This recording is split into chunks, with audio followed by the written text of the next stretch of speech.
What's up, everybody? My name is Jizzy. You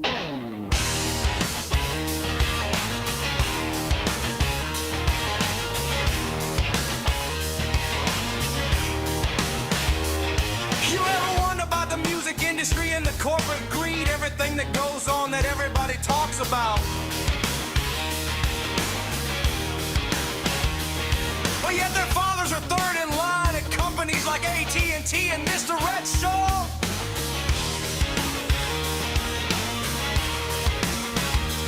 You ever wonder about the fraudulence? Do you think that these frauds should be shown a lesson in humility?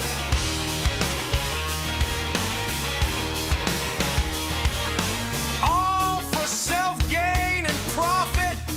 All the shills and grifters on YouTube.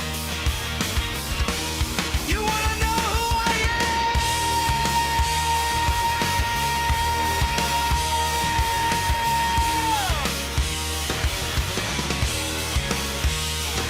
My name is Chip Boy. They call me Jizzy. Some of my friends call me Smiley. Some of them call me Jit. I'm an actual signed artist on Atlantic Records for over 40 years. 40 years. And I write for some of the biggest celebrities on the planet. On the planet. Go.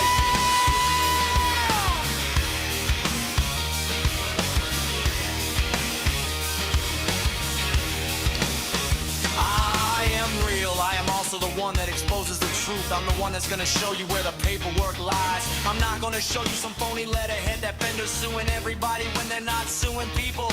All for clicks on YouTube. We need a YouTube purge. We need to get rid of all the shills, the grifters, all the liars and BS people. Rick me up and what the music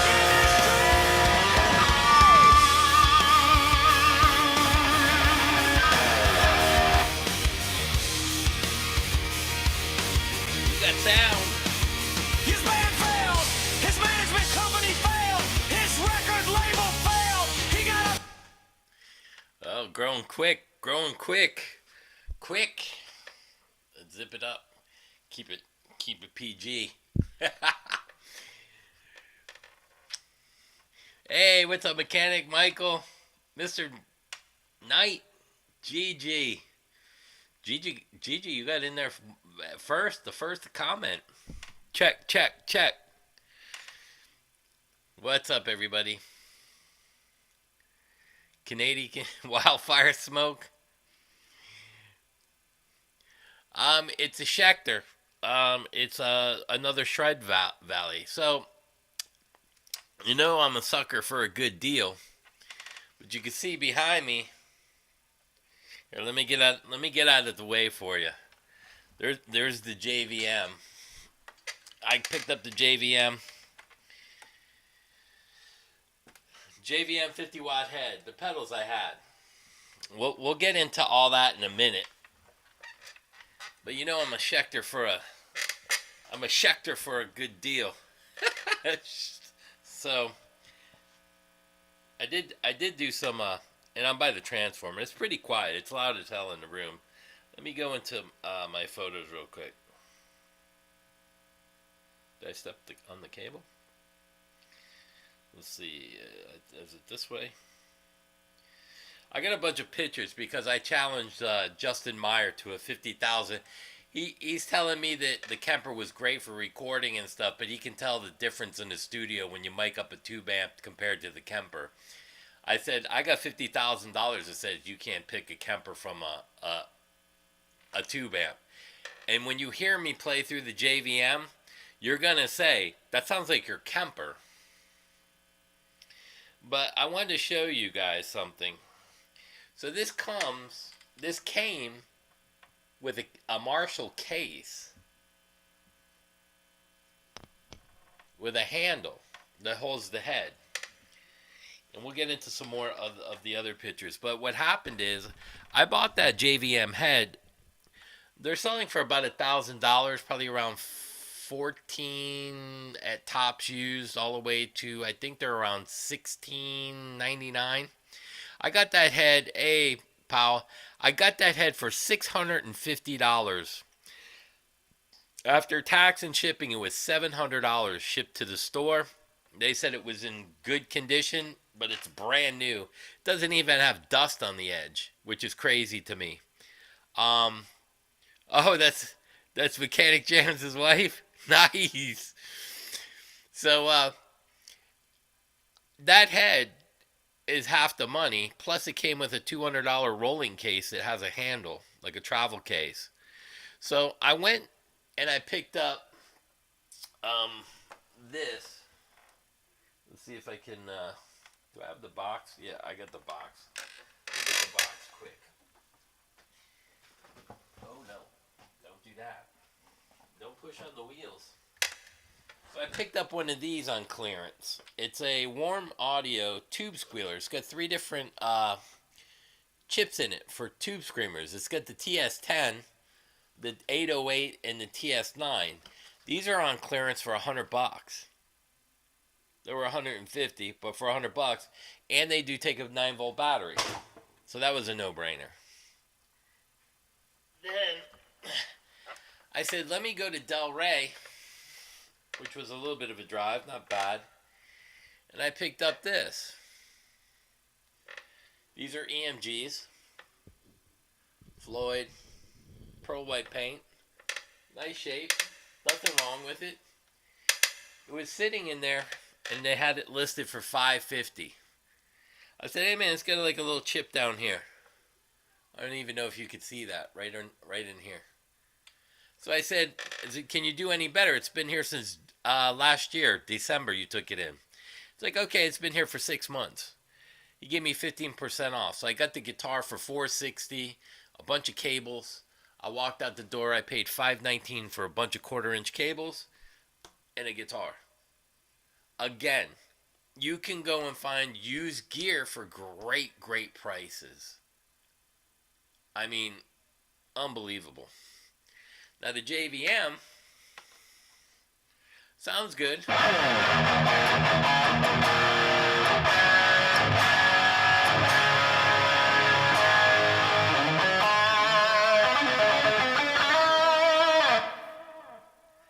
Now the delay is a little bit different. It's a little brighter. A better chair. It creaks. Yeah, I screwed it down. It used to swivel, so I screwed it down because I broke it. But it's alligator. I can't get rid of that. So if I actually take the presents off a little bit.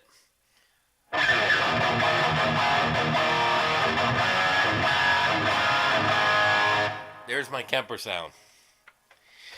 Now, again, you have to remember, we all chase tone. But I keep telling everybody, I sound the same no matter what I play. I'm using a different overdrive, a noise gate, a zoom in the loop, 3 pedals only up there, and a JVM, 50-watt head.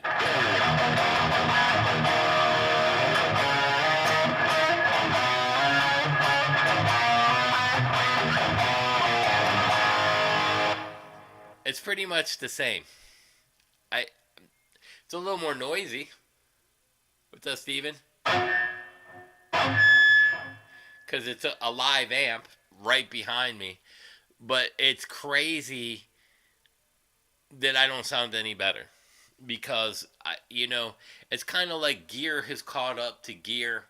A lot of the tones in your hands. I mean, unless you want to go with the tuner thing. Yeah, I saw one of them.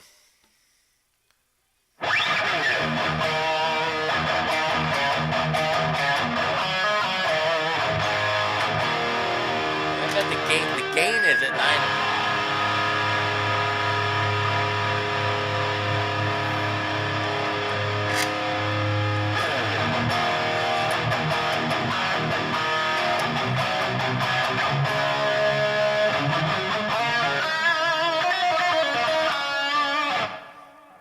I mean, it's almost like another patch in my Kemper, honestly. But again, it was a stupid, crazy price. $700 with tax and shipping, shipped to the store. I thought it was going to beat up or not be working, and it works great. It looks brand new. No, you know how like sometimes you buy an older head and it's got like the dust on the ledge that you can't get out. You need one of those things. and it sounds unbelievable, that you can get a head that's almost $2,000 used for $700. I was like, it's insane. It's just stupid, and it sounds. I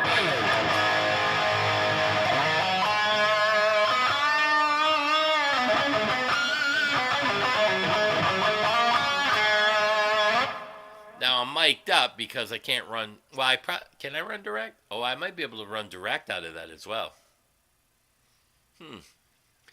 So there's a lot of stuff, Again, $450, $460, $500 out the door for $1,000 guitar, $700 out the door for another, and I still have the Charvel on the way.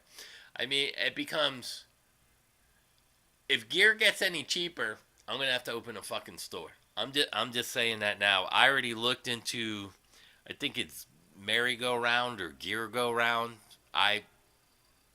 They want like $100,000. I'm like, I can do that. So I said they can call me tomorrow. I may have to open a store. It would be my best. And then I also talked. Yeah, modelers are the way to go. It's less work. They're more reliable. But again, a lot of people that. Oh, my hat. It's a golf tour. So if anyone's gonna complain. To get ahead that way, it was a no-brainer. Now I have the 410 heads. I got two of them. I used those at some of the gigs on my way out, like probably 15 years ago, 10 years ago, whenever they were out. But to get ahead for that kind of price, $650, I thought there's no way. Yeah, it's a Schecter, so it's got the 9-volt in there. I just put new strings on there, so it's going to go out of tune. It sounds pretty good.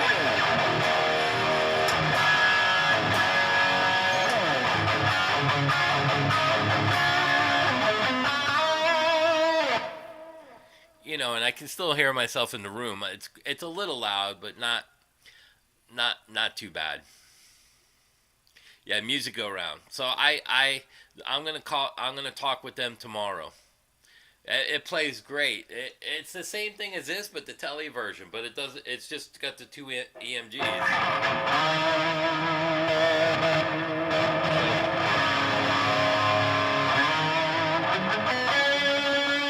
Maybe we got a wire problem on that.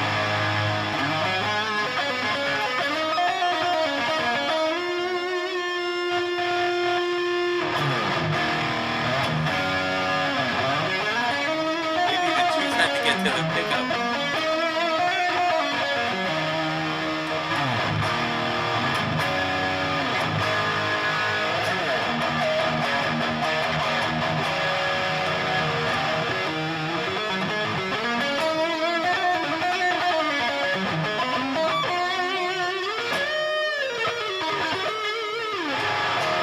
Yeah. So I just put new batteries in it and everything. So it sounds great. Yeah, head for that price is a no-brainer. I can sell it for $1,300 with the case. You know what I mean? A rolling case. It's got the foot pedal, and it had all the little extras in there. I was like, when they bring it out, I was like, I didn't buy that. What is that? And then they were like, we don't know. And we cut it open in the store, and I ran it for 20 minutes to make sure. I go, they said this was just in good shape, but this is like brand new with a gig bag, rolling case, travel case. I looked them up. They're $150 to $250 for the case. I was like, that's insane. So then I told my son, hey, let's go. I got to get some cables. Let's go to the other one in Delray. So we go there, and this is on the wall. It says $550, and I'm like, I see it's been here since December of last year, so 6 months. I said, I play it, and I see there's some broken strings. I was like, hey, man, let's get some little chips. I put some white fingernail polish. If I put it up close, maybe you could see right where my finger is. Right there. White finger polish did the trick. You can't see it. And I was like, so they said, we'll take 15% off. I was like, 460 for a Shred Valley with EMGs and with the titanium stuff on there. Now some of the tuners are I think somebody was trying to like break the strings or whatever over tightening them, so some of the tuners probably need some like WD-40.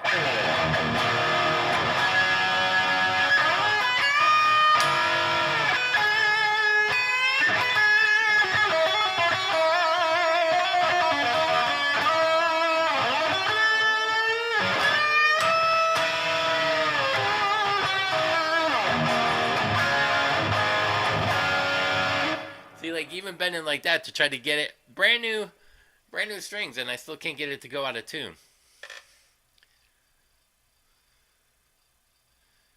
And I can take the here, let me, so I'll take the zoom off. You're gonna hear a lot of noise though.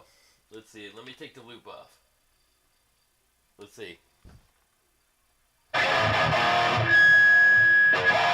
Because there's no gate in the loop.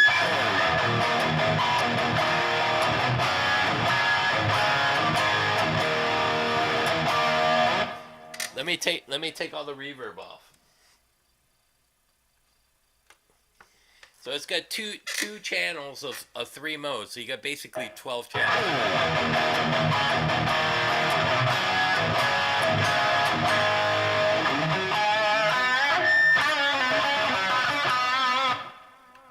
Oh wait, that's still coming through?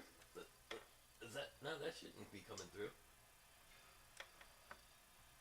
Oh, because I didn't turn the loop off. There it is. The effects loop's off. Now you can hear the noise.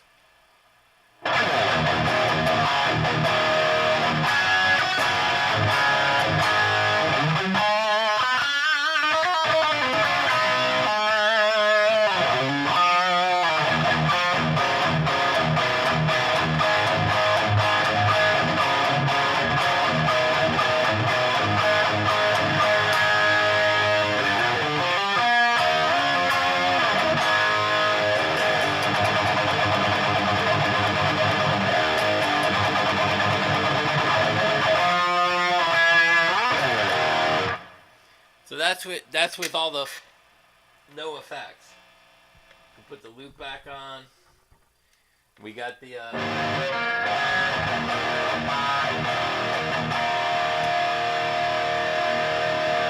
the compressor off. Let's see, is the gate on here? Yes. So that's pretty much it. You have red fingernail polish on? Yeah, chips, who cares? They were small. You were able to buy an Ingve head? Oh, really? For under 8? Yeah. I think prices are on their way down, because when you can wheel and deal and walk in and get almost $100 off a guitar, it was $550. I got it for $460. $90 off a guitar. The head's like half price.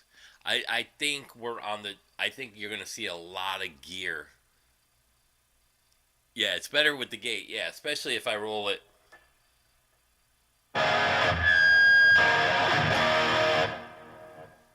Yeah, so my Zoom, I don't even have a chorus on. There's just a little bit of reverb and delay with and a gate.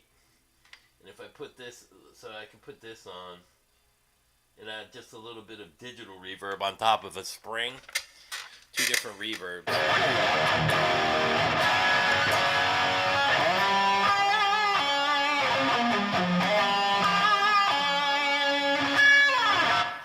So you see, it sounds great.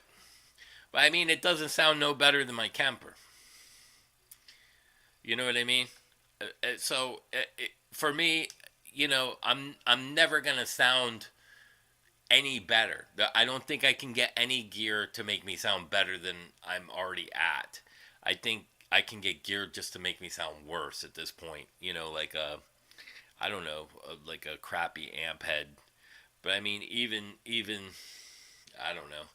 It's just one of those things. Yeah, wheeling and dealing. You know, so, and I got a Charvel coming too. But I wanted, the 410 heads have 2 transformers, so they're really heavy. This appealed to me also because it's a 50 watt. So if I wanted to use this as a backup power amp, it's lightweight and it rolls on wheels. Which is crazy. Yeah, plus tubes are costly.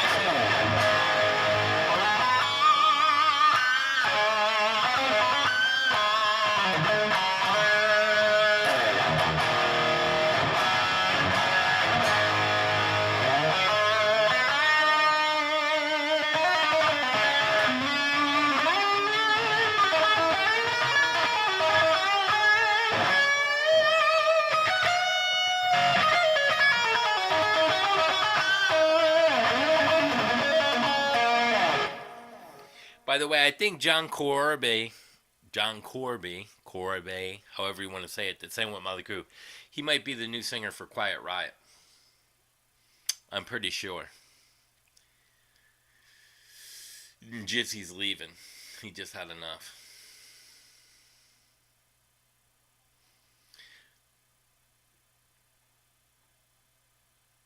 Yeah. Yeah, there's this. Yeah, I don't know why Joe satched the Marshall JVM. He had the Satriani with the gate built into it. You know, and if you get a Boss noise suppressor, you can run in the loop as well as in the front. It's got like 2 inputs and 2 outputs, so you can run one part of it in the loop. You know, but like for me, I mean, I would only need I could leave that on top of the head and just run these 2 pedals. Even without the overdrive, if I turn this off and the gate off,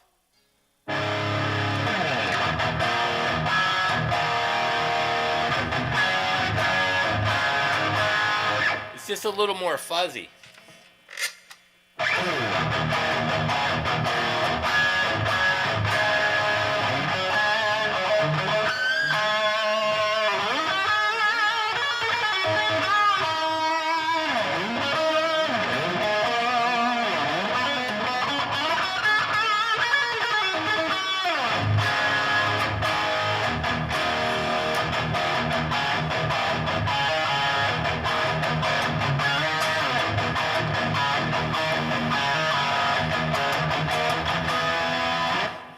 I mean, that's with no overdrive. That's all from the amp.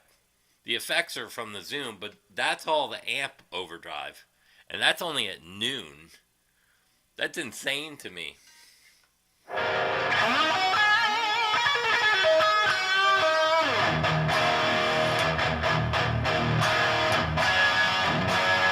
I almost prefer it without the overdrive.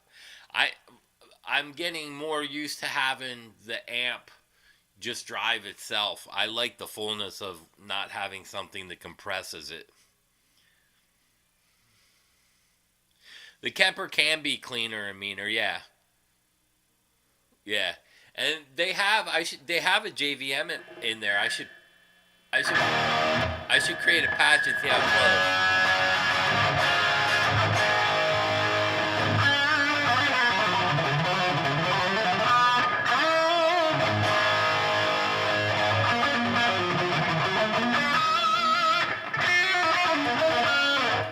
And for me, it doesn't sound no different. Like, it's not loud enough to push air. So it's, you know what I mean? You use the clean and crunch more. Yeah, I like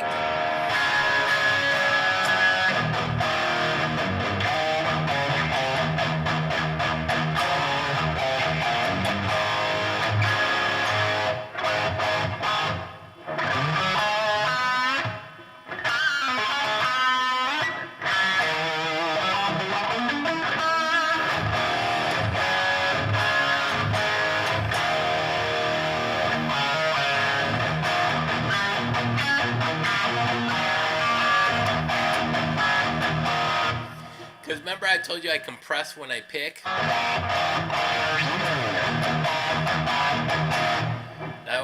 I could leave that like that and just run a compressor.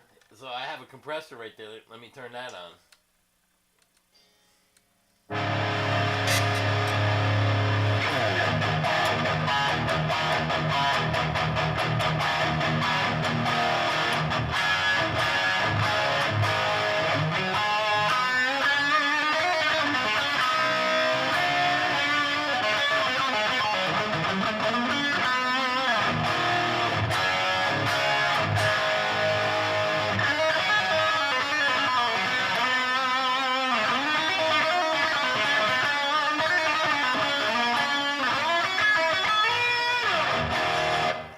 See, that sounds fine too.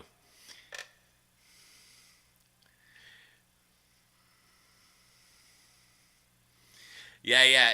Well, it's hard to get if you're just running live without. And I don't know which way the mic is actually pushed. And let me. There's probably effects on it. Let me take that off too.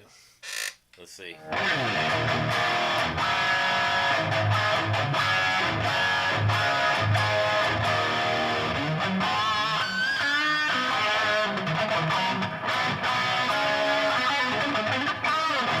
Yeah, it's a new checker.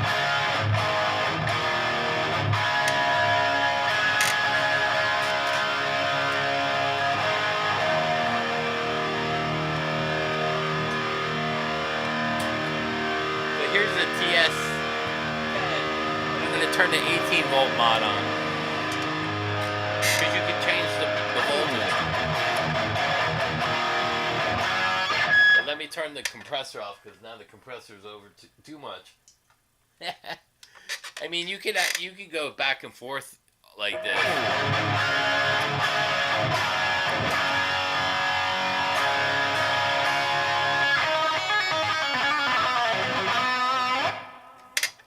So, like, if I don't want the reverb from the amp, which a lot of people don't, I get a spring delay, a spring reverb in the pedal.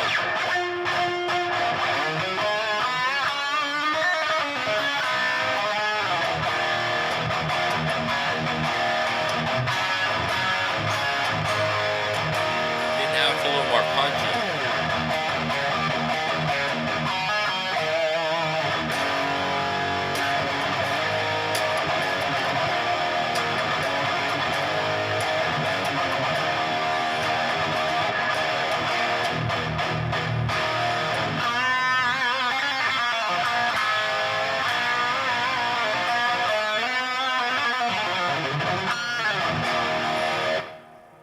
I don't know. It sounds the same to me.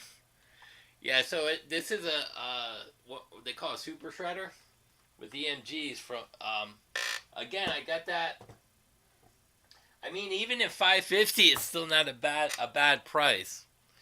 So, and I challenged our buddy Justin Meyer $50,000 that he couldn't be able to tell me from amp. Actually, because you know. If you're smart about picking an amp from a Kemper, the Kemper is going to sound better because it's running direct. But if I run a Kemper into a cab, you're not going to be able to figure it out. Let's see. So let's see here. This is he did one where he was talking about the only pedals everybody's asking about his tone, and he's using an old Centaur. This kid is not making money on session. So I posted, I don't know what that is. You cannot tell a mic amp versus Kemper as a profile, not modeled. I said Ty Trebor from King's X uses a modeler as well as no tubes, and you'll never get his tone. I said it's complete bullshit, bro. I said, oh, I forgot your ears are better than mine. Willing to take a test challenge, say $50K? I have the money so I can burn it. Says that you will not pick the tube amp. You know, I challenge them. Let's see. The other one is Rhett Scholl. He's asking about a Daniel Klein. He had brain cancer and had emergency surgery. He's a friend that built some amps for him. And he's asking for people to come up with $75K.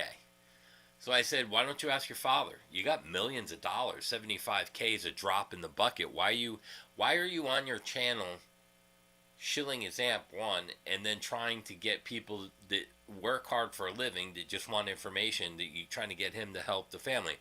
Now, it's a nice gesture, but between him, I said, between you, Tim Pierce, Beato, Andy Woods, Tom Bukovac, you guys throw that away easily.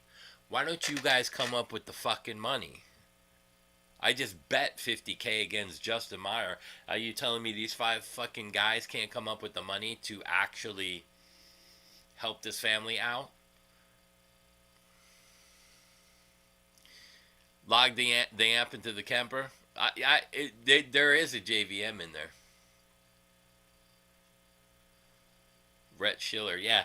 So, and that was on this one. So I posted it there so you could see. Again, I don't. Oh, here's the guitar. It was $550. That's what it was on their website. So I took a picture off the website. By the way, here's an old picture. This is with Sarzo and his wife. It popped up on my thing. Have you guys seen the new Gibsons?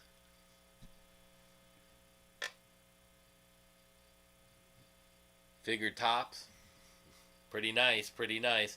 So I took a picture of the pedals on top as well so you could see what's up there. It's only the 3 pedals.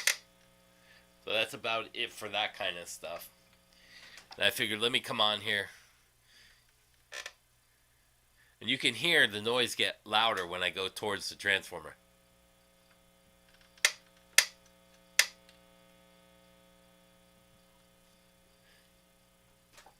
Yeah.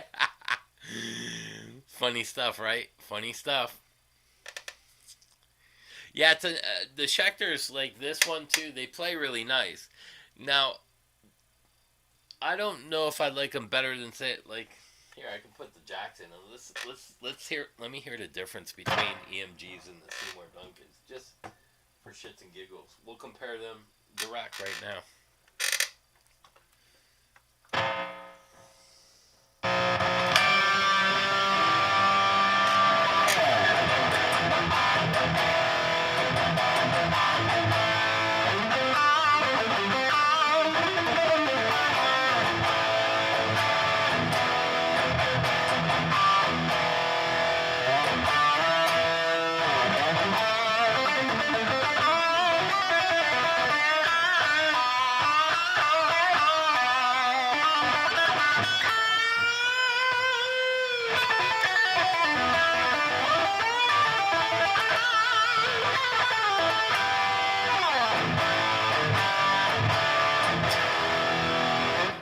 I think the Jackson sounds better. It's a little noisier, like more gainy.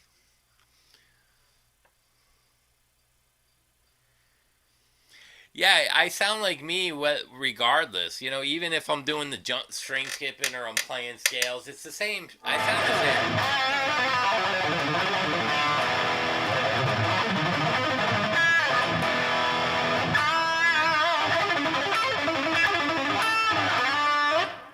It's no different. So that amp versus Kemper and all that shit with all these shills, it's a load of shit. You're fine with a Helix. You're fine with a head rush. You're fine if you want to buy an amp. You're fine with whatever you want to do. It's all what you guys decide. I don't know why they keep shilling products for everybody when it's up to the people to go try the products to see if they like it.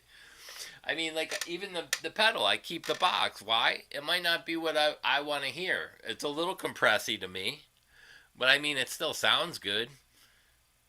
I could roll, like, on this, with this one, I probably could roll the gain off. So the gain is at 1. So I'll roll it off to 11. Just because this has more, probably hotter pickup.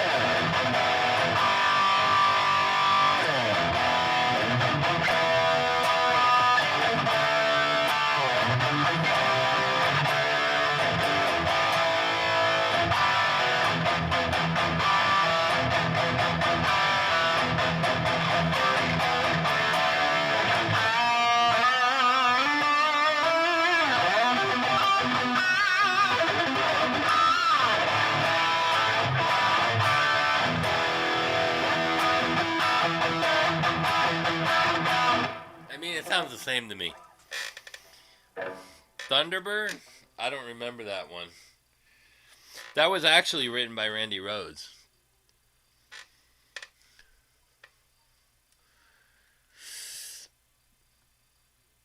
And, you know, I didn't want to say it, but when I saw them, I told you they didn't want to talk to anybody, and they sounded just okay. To be honest with you guys, Alex's guitar playing has gone to shit, and they just sounded okay to me. But you could tell nothing. It wasn't gelling. There was no gel.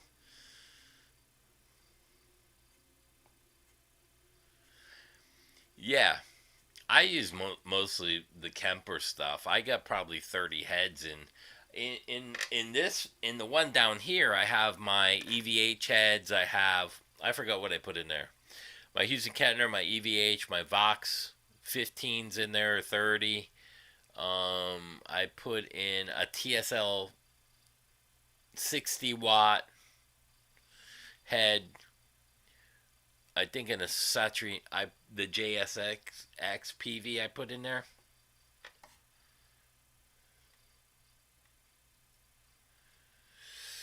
The 450 compared to the 550. Hey, what's up, Jeff? I'm not sure. I I'm I have not been playing Ibanez for a long time, so I'm just getting back into some of the Ibanez stuff. But like the Schecter stuff comes up and I play it and I'm like, it plays phenomenal. You know, the EMG sound fine. They're actually a little bit cleaner than the Jackson for me. You know what I mean? Rocking the docking. Oh, the Gibson would do that after the Futura. Yeah, yeah. I think there was a lot of stuff going on where some of the people were like, "What are they doing?" I can't see. So a lot of there were a lot of different things happening, and I think prices are on the down. Um, I think some of the stuff is gonna turn around. I did talk to somebody at Guitar Center. They are getting tap machines. That's the first thing that's on their list, just so you guys know. So if you go in, you'll be able to tap.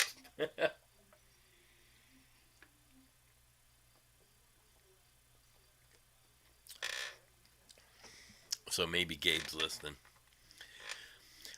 Yeah, the Schecter makes some good stuff. They get kind of expensive, but compared to what they used to be, but it's still, you know, $1,000. I got that that was on clearance for $799.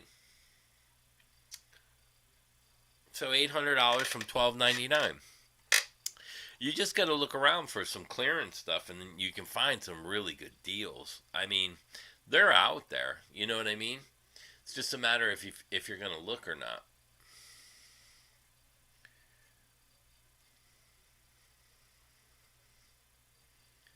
What's up, Michael? So like even patch cables, you can see these. They come like kind of together. They were I think 12 bucks or $19, but you figure you're getting two cables, so it's like $8.99 a piece for a cable, and you just pull them apart. You need to quit buying guitars, you and me both. The best warrant riff. That's Uncle. I like Uncle Tom's Cabin. Just because the way I don't think I remember it. Let's see.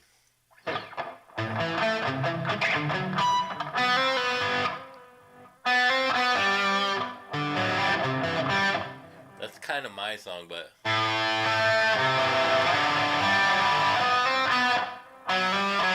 that's it.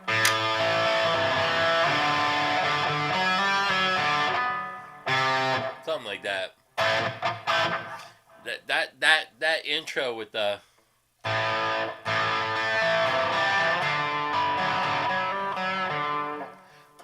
little riff in there is really good. I like Uncle Tom's Cabin. I think that was one of my favorite songs.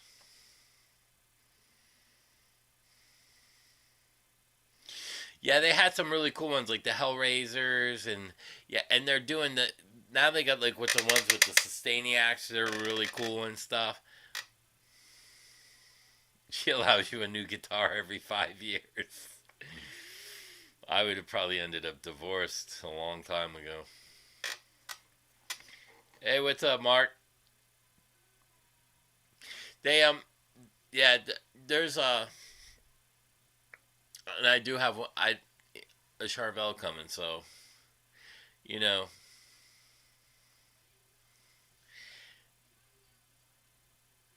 it just depends. Mike Slammer, yeah, He wrote all of that. He played all the leads too. Mike Slammer, man, I the stuff he did with Streets. What an underrated guitar player that guy is, Mike Slammer. Man, he had the tone, the wrist, the leads. That guy was one of the probably best studio guys that nobody knows about. I really liked the way he played. Rainmaker's really good too. And it's funny that, Janie hated cherry pie.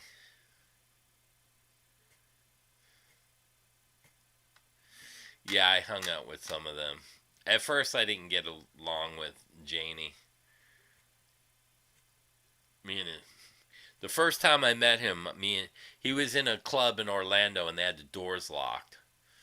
And I knocked on the door and they're like, "It's a private party." I go, "Fuck you, it is." I said, "You want me to call the police? This is a business. They got business hours. You open the fucking door." And they said, "Let him in." And then a bunch of people told him who I was. Janie came over after. He's like, "Man, you can't say that." I said, "Fuck off, bro." I said, "You're drunk as a fucking skunk." And then I actually, hung out with him a few times. He dated Bobby Brown and then married her. She was so he was around my area a lot because she was a bartender here where I live. So a funny story, Jeff Scott Soto used to show up at all the open mic nights, when I was a kid. And Bobby Brown was the fucking bartender there. It was called Rock Solid. Gas, yeah. No, it wasn't his club. He didn't open the club yet. It was like +5 or +3 up in Longwood near Apopka somewhere. Yeah, what's that song? Red is good too. I See Red. That's a powerful song. That's one of the few slow songs I like.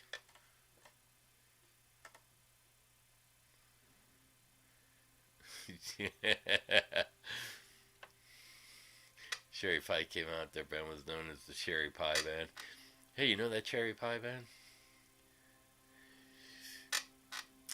Yeah, Orange. He opened the club later on, but he was before he even lived there. He was hanging out. It was at the plus. I forget. It was +5 or +3. I don't even know if those bars are there anymore.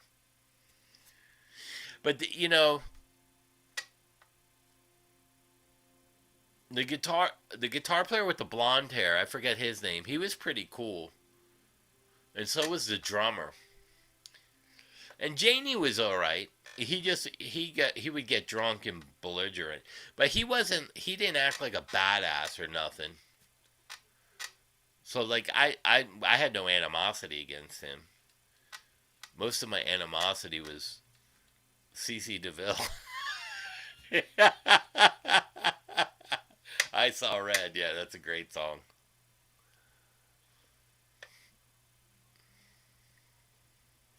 I ever said if I get arrested for something, that's what I'm gonna just start singing I Saw Red to the judge. Yeah, I don't remember their names. That's funny. Gigi, if you need to know a name of any '80s hair band, just ask Gigi. She's like Scott. Scott from North Carolina. He knows all the gear stuff. Yeah, yeah. He was always there, man. He had his own seat. He sat. They had like these weird mirrors in there. If you went in there, he was always like sitting at this one spot. Like it was like kind of near the bar, but it was a table. They had these weird. He was always there. What's up, Mash Taters? Lemmy was cool as fuck. And how I got to meet Lemmy is when Mickey D was in a band here called Dennis the Menace or something like that. And when Mickey started playing with Motorhead and stuff, that was, I don't know, probably the 90s. And that's how I like met him was through Mickey.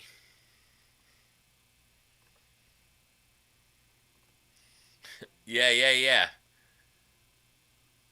I can't remember what there was like these weird mirrors like right there. It was like it was like a weird corner section like weird thing that came around, and then the bar was like kind of like there and then went down and around. It was a weird spot. But it's kind of like it what do you call it? The whiskey going up in that little room, man. I always thought because they had a VIP room, there was a shithole, but everybody would hang out up there. I swear to God, every time I walked up those stairs, I thought that whole thing would collapse. That was just so. It was it was like a lot of people think these are glamorous places inside, and they were like shitholes, really. Like Gazzari's, Whiskey to Rainbow. A lot of them were just shithole. You know what they reminded me of? Like old, like the crooner days, like Sammy Davis and Frank Sinatra. Like if you could picture them just hanging out there and they didn't redo the place, and it just smelled like cigarettes and ashes and piss. I carried over. Oh yeah, she was on Star Search. That's right. I forgot about that. She was on Star Search. What did? Hey Nick, do you know what she did on Star Search? I forget. Did she sing or dance? She, dude, I can't tell you how many times Jeff fucking hit on her. Yeah, it's like those clubs reminded me of like if the Rat Pack was still around. That's where they hung out, and it just filtered over into like rock and roll and metal. That's what those places remind me of. Oh, when Mickey played King Diamond, yeah.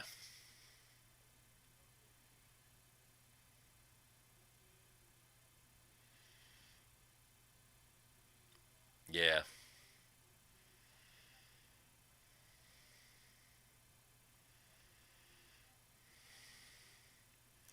Oh, you grew up in LA in the 70s?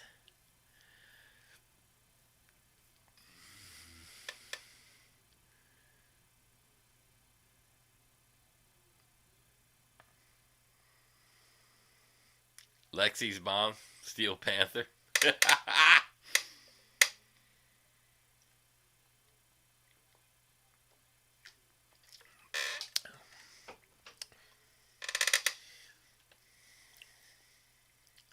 Dude, there were so many. There were so. There were so many girls around here too, because we had the Ford Modeling Agency in Miami and all kinds of places. Penthouse Playmates, Janine Linda Mueller, and Alexis Rogers. There were so many of them. You're gonna be on. Mickey D is fine. Oh, you got that? Oh, it's a country song. Sounds like a Grammy. You gotta send it to me. Stacy's mom got it going on. Oh, dude, you were like right there, Beverly and Alvarado. Yeah, I met Robin a couple times, but I didn't know him. Know him.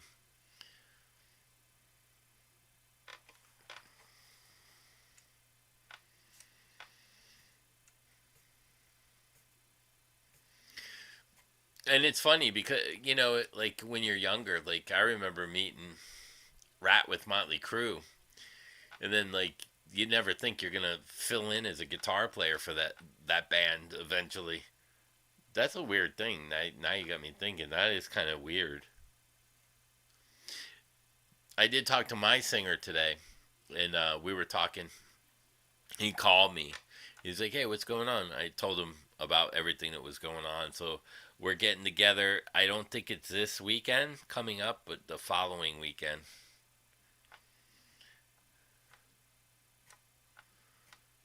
You were born in Miami.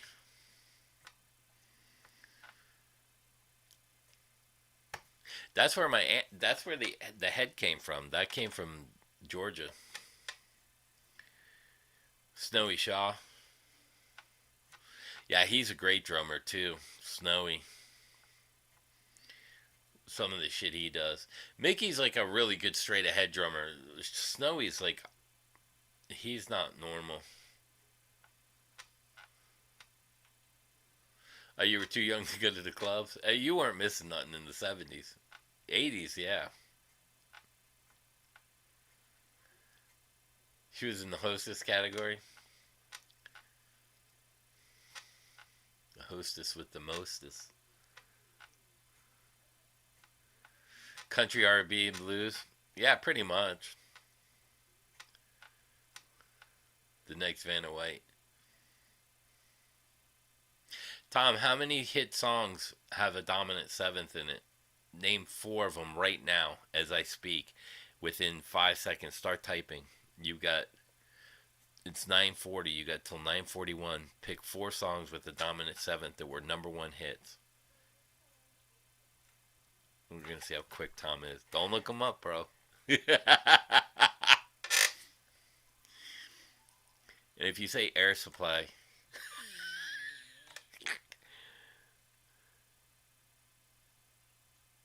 when are you coming here, by the way?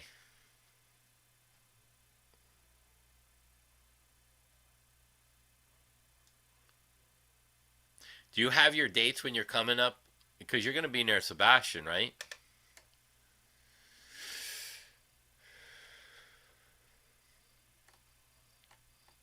Oh, you don't know who?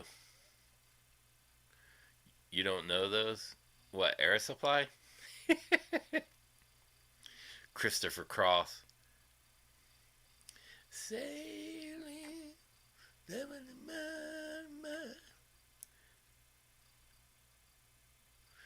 I was waiting for Tom.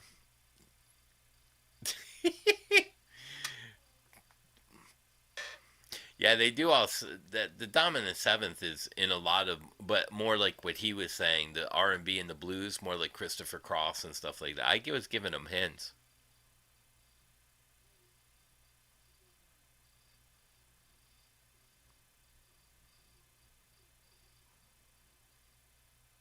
Oh yeah, when are you coming? When are you coming to Florida, Michael?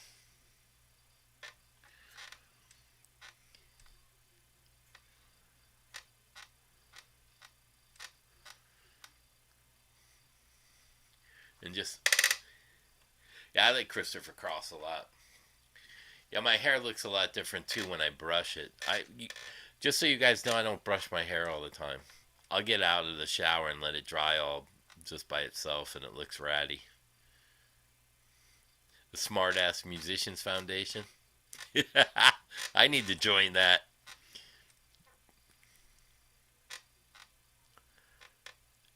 I am it. Oh yeah,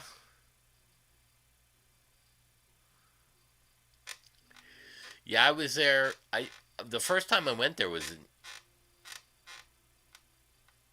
I think it was '82. It was around '82 when I auditioned to get in GIT. Was it '82? Beginning of the '80s somewhere. There you go.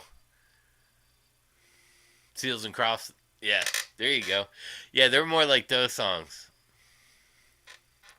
So I was giving you hints like Air Supply, Christopher Cross.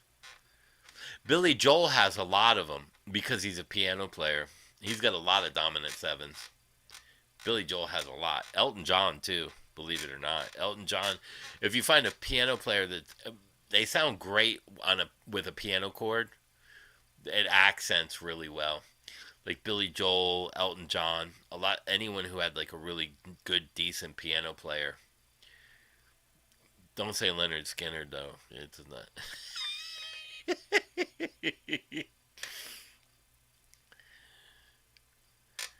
Good phrasing with my trem.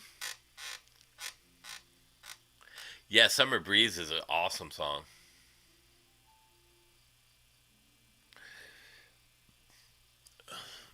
I forgot what you asked me already.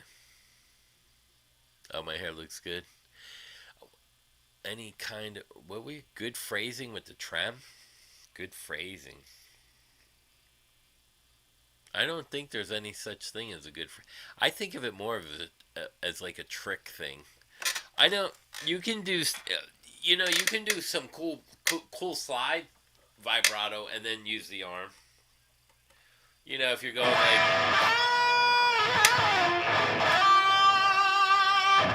so you do one or the other first.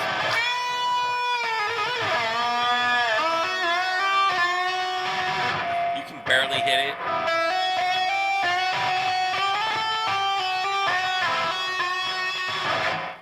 Stuff like that. I wouldn't really.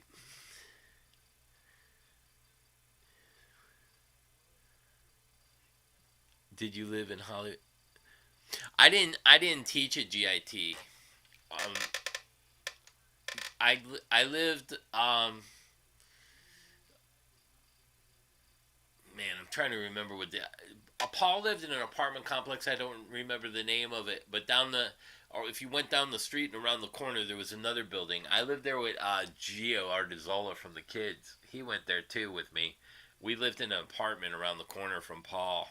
I forgot the name of the complex, but they were small. It wasn't like big apartments. It was like maybe 30 units in each building, 2 floors, 3 floors.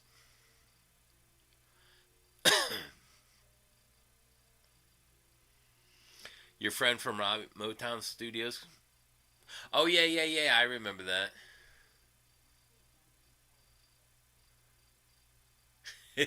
Not everyone could have beautiful hair.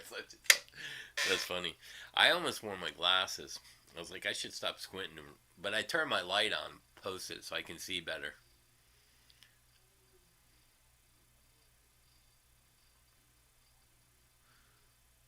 I just hate brushing it. Every time I brush it, more hair falls out. Oh, you moved to Hawaii in '76?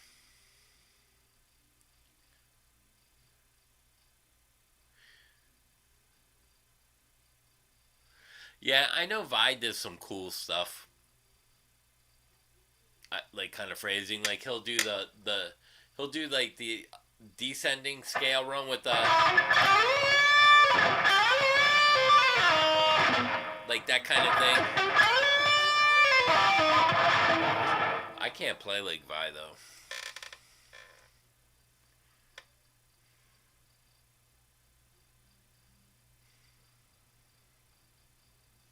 Oh really? I watched those train wreck bends too. You know what those train wreck bends, Tom, remind me of? Is those George Lynch.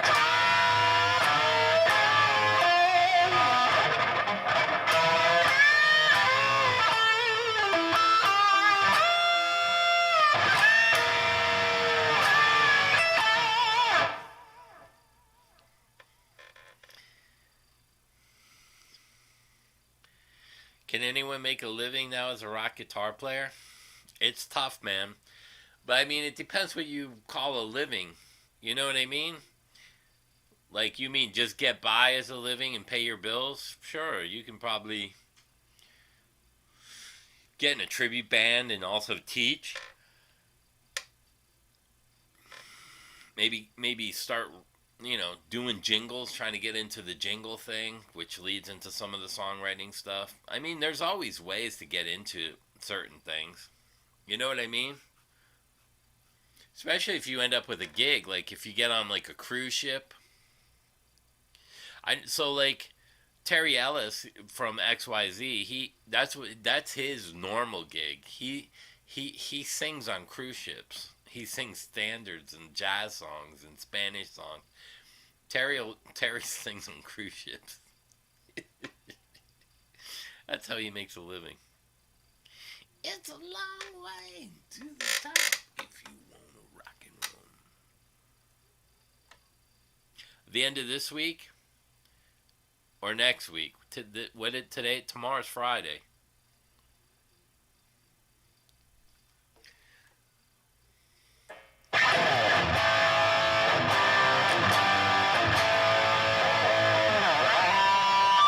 I missed it. This one falls down. I gotta tighten this.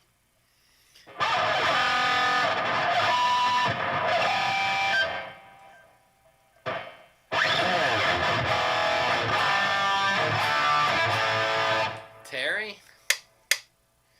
I don't know. 5'4". Terry's about 5'4". 5'5". If you go, Gigi, if you go into my shorts, you'll see a short with me and Terry right before George Lynch, one of the shows. Terry was walking with me, and I said, "You want to say anything?" And he does the screams and everything. He can sing like a motherfucker at his age.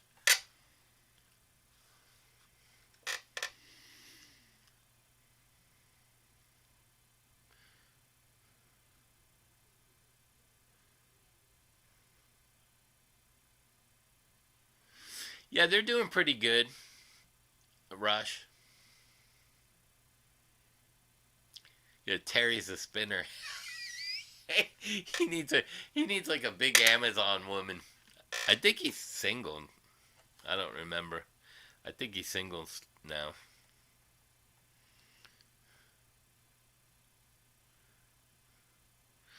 Yeah, I liked Rush when I was younger too, but I learned a couple of their songs, but I wasn't.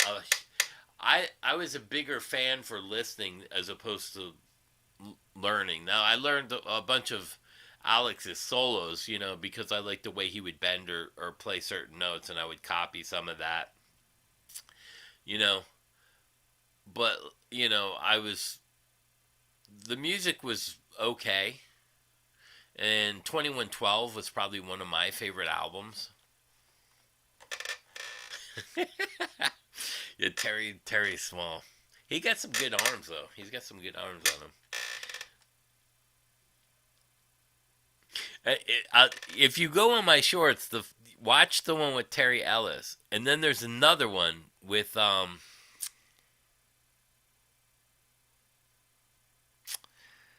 man, I forget his name. He's the drummer for AON, and AON is Brett Carlisle from Great White. That's his drummer. I forget his name. It's a funny video. I said, do your Terry imitation. I like this, I like that, and it's hilarious.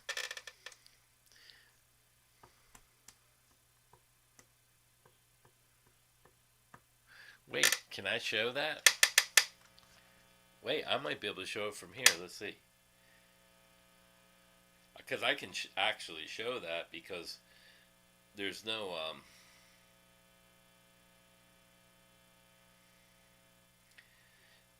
there's no I don't think there's no music or anything. Here, let me show it.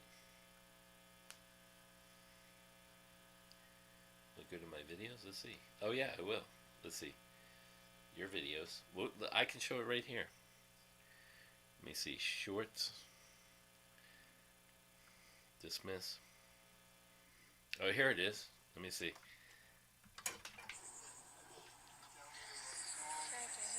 Huh? Who are you gonna give it to? What's up, man? I haven't seen you in a while. What's going on? What's going on, man? Yeah. Truck needs a paint job. Nah, it's a work truck. I can't fit that in a Lamborghini. I like the way you did it with a spray can. Oh yeah, man, that thing got tore up. It was my kid. This has been in so many accidents. Skylar's the drummer. Let's go in and see. But you'll see in a second. By the way, you want to say anything to anybody about, before shows? Yeah. Hi, everyone. This is Terry Ellis. We're happy to be here. I hope you're going to come to the show. We're going to have a great time, George, myself, the guys, and we're looking forward to a wonderful night, right? Awesome. See him looking up to me. But you can see when I step, he's like this tall, man. He's short. But here's Skylar. Listen to him. Oh, yes. And thank you, everyone, for coming tonight. This is great. I love to be here. I've got so many places. I love singing. I love you. You love me. It's great up here on stage. My guitar player is a child. I could be his great grandfather. I want to fuck his mother.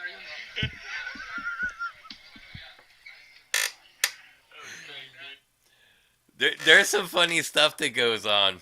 There really is. There's some other videos and stuff there. Oh my god. You don't want to see me in shorts? Yeah. Oh man. Oh, you're gonna try to leave by Sunday? I'll take a ride up there. You just tell me, send me an email. Too funny.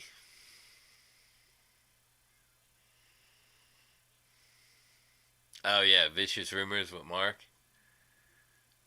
You started listening to Rush and he said that's about when I started listening too. You know, like the old, they had an old live album with working. Neil Peart wasn't the drummer. They had another drummer. I can't remember his name. I love your mother. She loves me. My guitar player is a child. There's some funny stuff.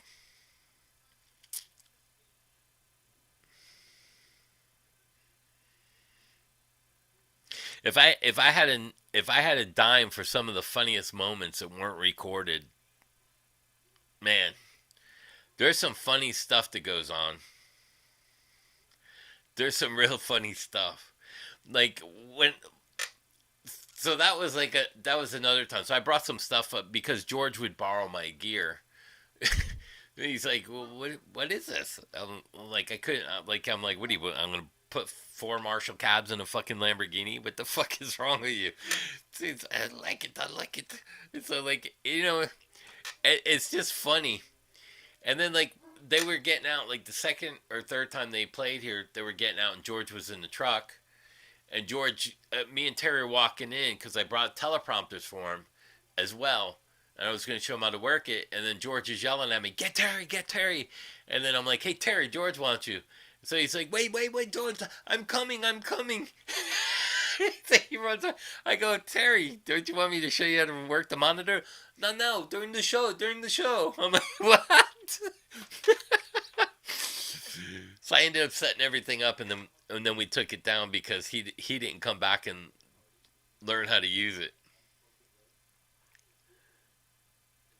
Yeah, there's some funny stuff that goes on, man. You know, it's too funny. I can't remember Rush had a drummer. He wasn't that good though. I mean, he was okay drummer. It was before Neil. But I remember he was on Working Man. I was like, that's not Neil Peart. Oh, John. There it is. John Rutsey? Rutsey?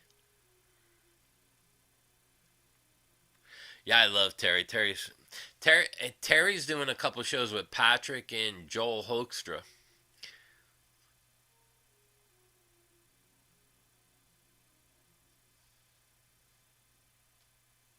which is funny.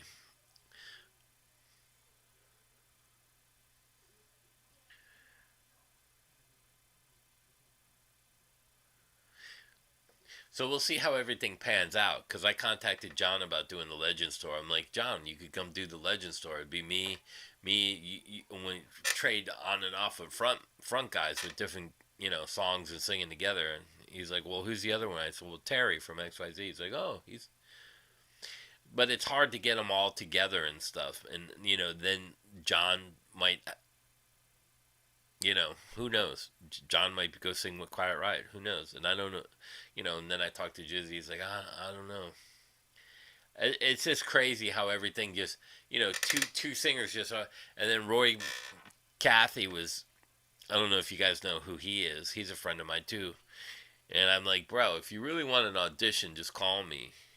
I'm like, I can get you the audition, but I go, it's shit money to go fucking sing for Quiet Riot. I hate to tell you. Alex owns the whole fucking band now. I said he might pay Rudy Sarzo for a draw. So he might get 1,500 a night as opposed to 5. You know what I mean?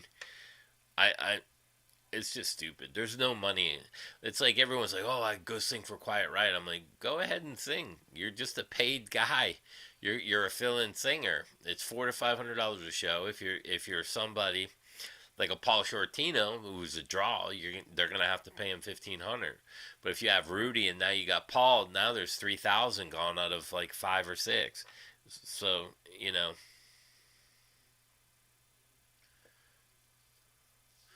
I don't. he's one of the original members, but I don't, you know, I don't know what's going to go on with them either because the guitar player just came back out last year. He's sober and stuff, so I don't know. But there is no XYZ. That's why he's doing like these shows with other people. And it's a shame because XYZ was a pretty good band. I've seen them many times. There was like a Christian rock band called Guardian. I don't know if you guys remember them. They were really good. They were like a heavy journey. Guardian. They were really good. That guitar player in that band was really good too. Yeah, there's no more XYZ. So when Terry goes out with George Lynch, because George and Terry did a song together, and so Terry sings, and AON was the opening band with them, and they had a couple members that were playing, and they were doing like Inside Out and a bunch of Terry songs, and then Brett would come out and he would sing some of the Doc and stuff, and then they had Gabe coming out singing the Lynch Mob stuff, and then they would all get up and sing together.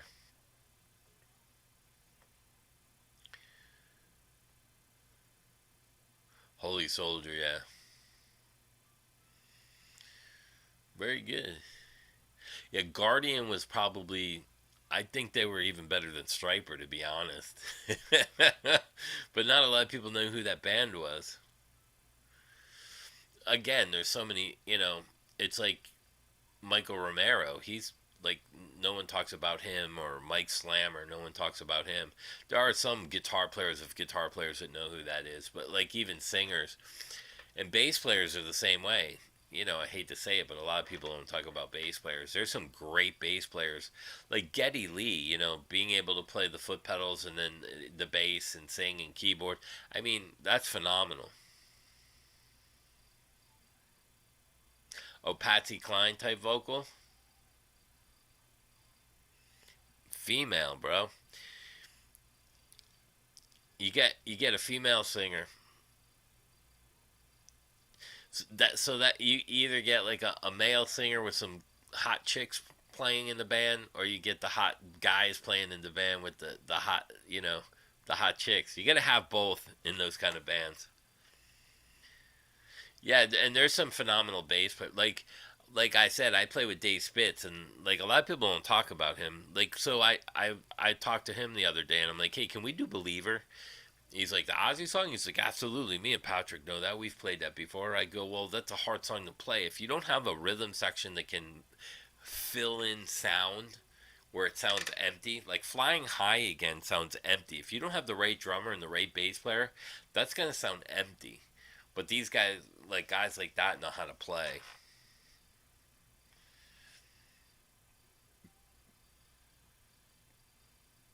So it's one of those things. Sometimes you even see bands, you'll see bands say, no, just play it just like the record. And sometimes you can't because there's four different guitar parts. So if you know, like I used to play Linkin Park, and we didn't have keyboards.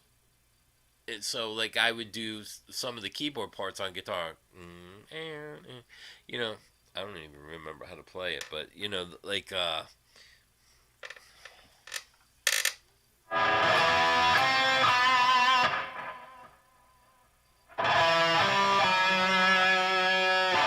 and it was drop D too. One thing I can't deny. So like you can't just play that. You got to rehearse it. And there's a lot of parts that have to be kind of. You can't have empty sounding songs.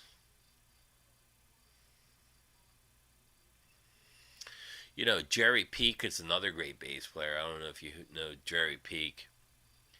There's some great bass players. Jerry Peak's another one. I thought Michael Anthony was a great bass player. He wasn't technically great, but he had the backing vocals, and he knew how to open up the bass lines so that Eddie could be Eddie. Who sounds like Patsy Cline today? Shit, no one that I know. Like I know that that new girl that's in country, Ella Langley or whatever. She's like the new Taylor Swift. She's like Taylor Swift, the brunette version of Taylor Swift. He played with Steve Morris and some bigger name guys. Jerry Peak. Yeah, there's some really good bass players. The bass player in Dream Theater, that the Oriental guy. Oh my God, that guy is phenomenal too. As far as technical bass players, that guy is ridiculous.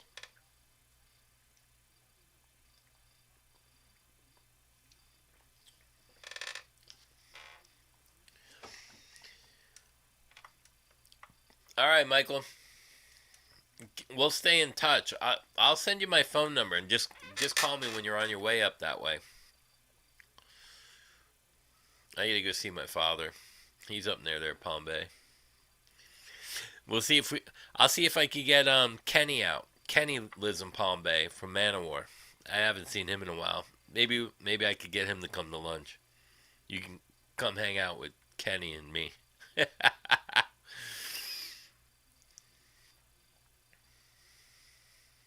Les Claypool. Shit, see? Big brown beaver. My name is Mud.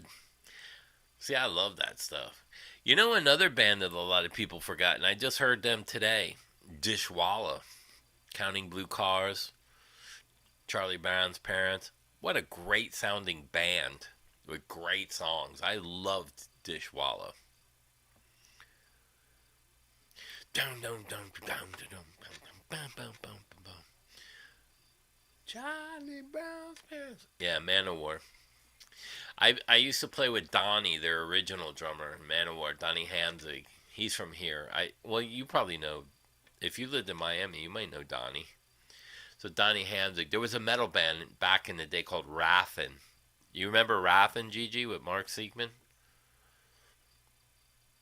That was the Fort Lauderdale area. And then we had Desaint with Nico, and his brother played guitar and Tough.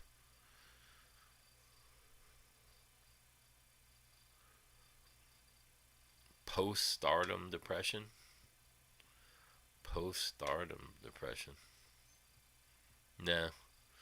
I've heard about depression that these fucking guys that gotta be in the spotlight. Like the Don Dawkins that won't give up, and the Vince Neils and the Frankie Valleys. There's some serious people that just can't stay out of the spotlight for sure.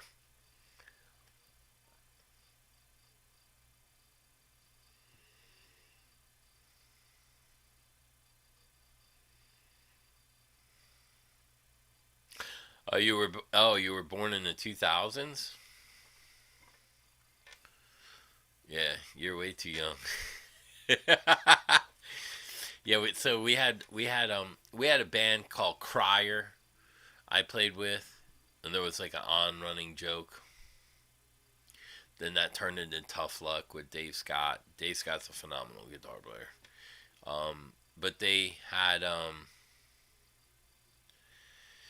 there was a band called Raffin, and I play with Mark. I think he moved out of here too. He's like a woman's prison guard or something now, and he's playing drums instead of singing. I think he hurt his voice.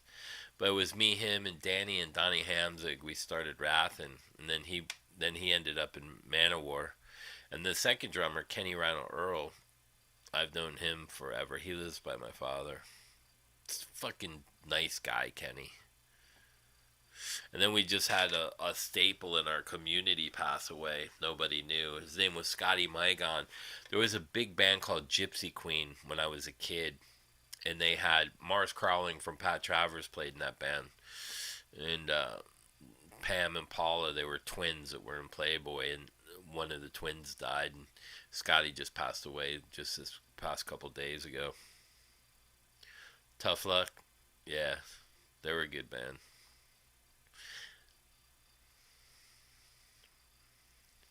You were in a band, Slick Dick and the Foreskins.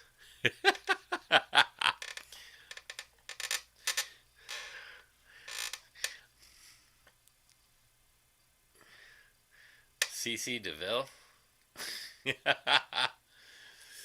Well, I knew Axel. Axel lived here in Hollywood for a while. The CC DeVille stories. Well, he was always he was just fucked up back then. But it was the same club that Janie was at. I told the story before where I walked in and you guys think you're so fucking cool, blah blah. Me and my drummer, John Pierman. He had long hair too. He had hair to his waist. He actually had cooler hair than me. No, Gypsy Queen they were a rock band. You got to look up the twins, Pam and Paula, Gypsy Queen. If you look up Pam and Paula, you'll see Gypsy Queen. And so, like, we walked into the club and I'm pissing in there, and I'm like, John, that fucking guy. And he was playing on stage with the house band, and you know CC DeVille hitting those sour notes. He just liked to hit those sour notes. And I go, man, he sounds like CC DeVille, Jesus. He goes, yeah, he does. I walked back out, and then, yeah, you two motherfuckers, you think you're so fucking cool walking here with all your hair and blah, blah, blah. I looked at John, I go, I'm going to fucking... So I had words with him outside. He was with a girl. He actually came up to here on me. He's smaller than Terry in height. Terry's about here. CC was about here. CC's got to be 5'2". He walked outside, and John was a little bit taller than me. And I looked at him, I go, you want to say something now, fuckhead? I go, I'm just going to fucking... Boom! You know that machine, the bop machine? You bop those fucking things with the hammer? What's the name of that? Mole?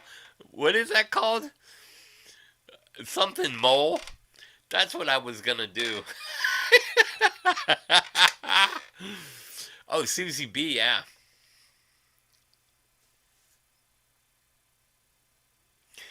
That's... Hey, what's up, Custom Built? How you doing? Are you feeling better, bro? I hope you're feeling better. Yeah, Bobby Dolls, he lived here in Florida with his ex now. But I was back when he was in those videos all fucked up, couldn't even walk. She put a big ad in the paper, come get all this stuff. I'm Bobby Doll's wife. I'm selling all this shit. Whack-a-mole. Yeah, that's what I wanted to do to CZ. Whack-a-mole. I was like, bro. Oh, man, I'm sorry. Oh, now you're sorry. You're a big guy on the mic with the thing. Until you saw how big we were.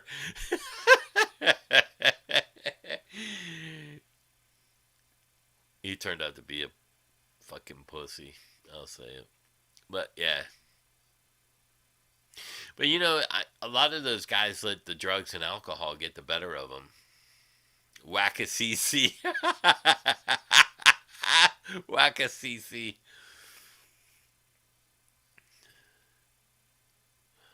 Oh my god, Whack-a-CC. That's funny as shit.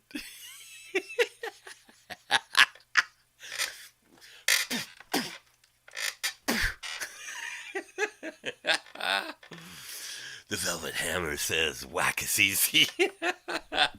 I'm glad Bad Brad stopped that shit. He must have been watching the videos. I'm glad he stopped. That it was funny for a minute, but then when he kept doing the Velvet Hammer said, no, that's not a good look, bro. You don't we already have Fozzy with Chris Jericho. We don't need the Velvet Hammer. The Velvet Hammer says Whack-a-CC.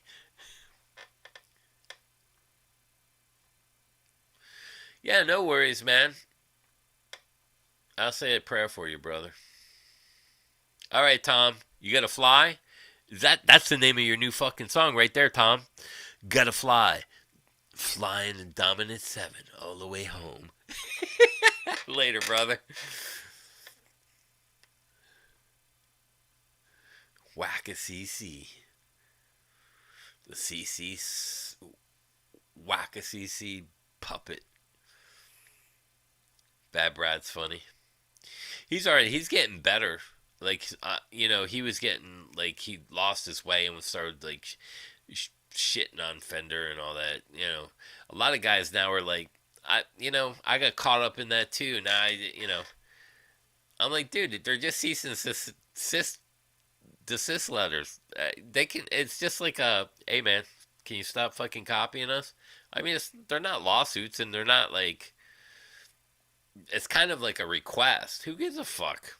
Till it actually goes to court, But again, a lot of these social media guys, they ain't got no content because they're doing 3 to 5 videos a day. Like this Jonathan Nathan Corda. He can't stop. He's got, was I wrong about the Helix Stadium?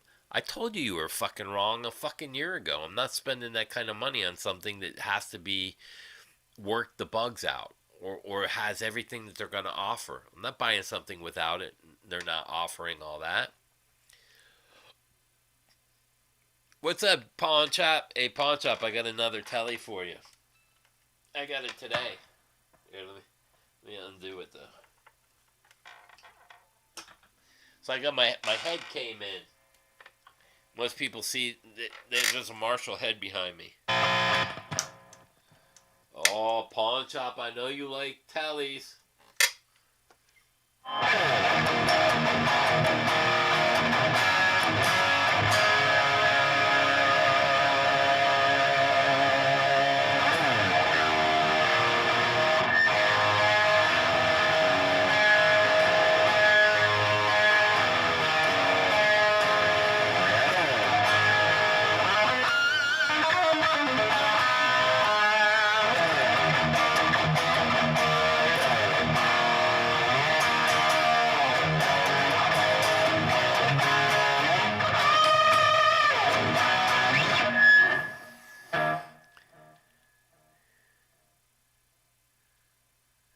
Yeah.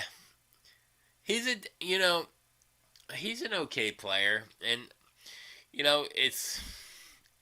These guys on social media get caught up in the shilling because all they see is dollar signs and they get caught up with these... I mean, how are you going to do video after video of all this shit? They basically give me content. You know what I mean? This is why no one likes me. Well, dude, I walk in and it's been there for like 6 months, this guitar.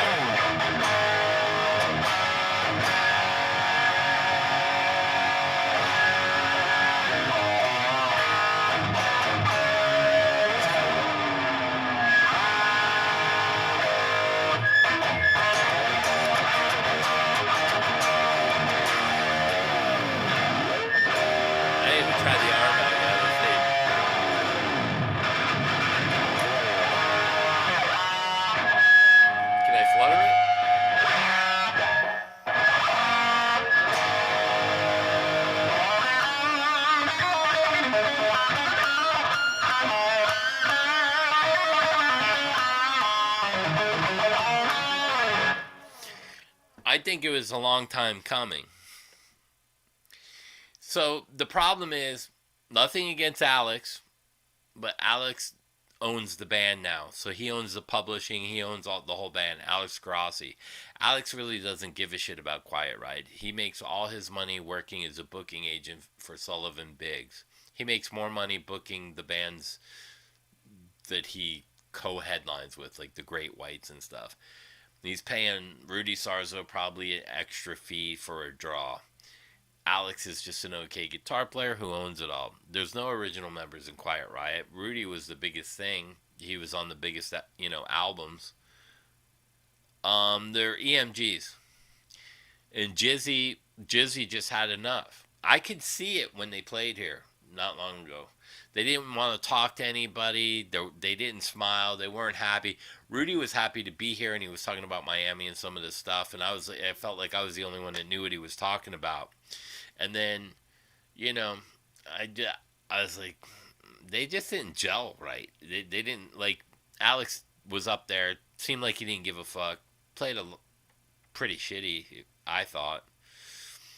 And then, and then when I saw John was left to Dead Daisies, I sent a text to him, hey man, come. and then the Jizzy thing happened. I go, oh, I see where this is going. John might be in, you know, because John is a bigger draw than Jizzy.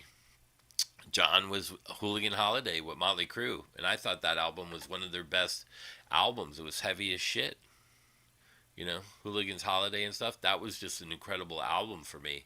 It brought all the old Crue kind of sound, that heaviness back. I love that album. But yeah, they're EMG, so there's a 9-volt battery in there. But it sounds good. I'm playing through a JVM Marshall.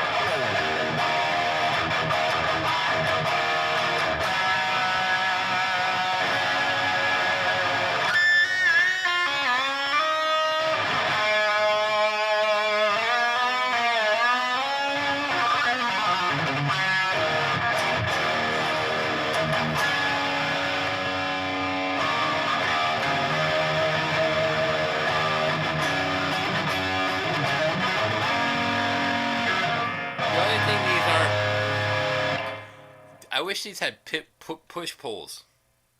Let me just make sure. No, you can't coil split. That's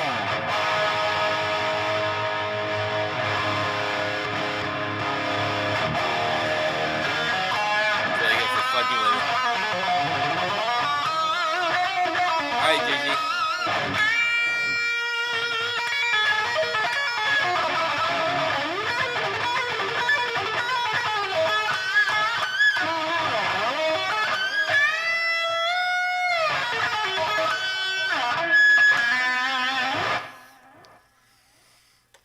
Man, that amp's too close to me.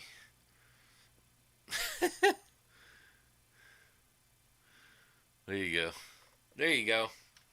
It's all about the laugh.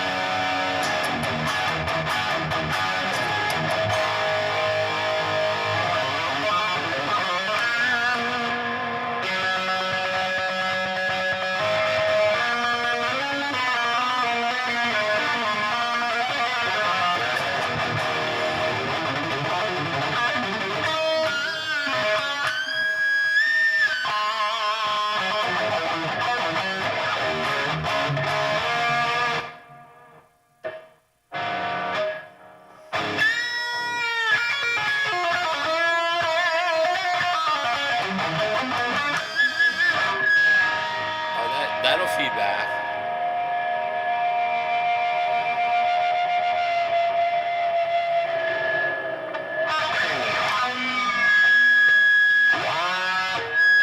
That's just because I'm so close. I got a 4x12 sitting underneath my ass. And it's pretty loud in here. It's not super loud, but...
Yeah, it's pretty close. Even the Transformers, like I mean, it's right there, right behind me.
only thing I'll say about an amp compared to a Kemper is when you're playing with like so little gain.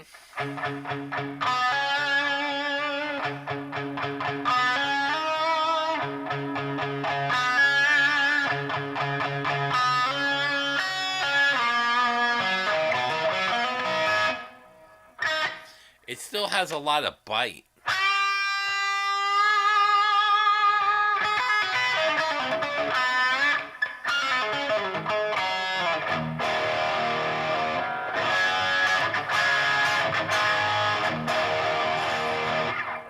From Stain?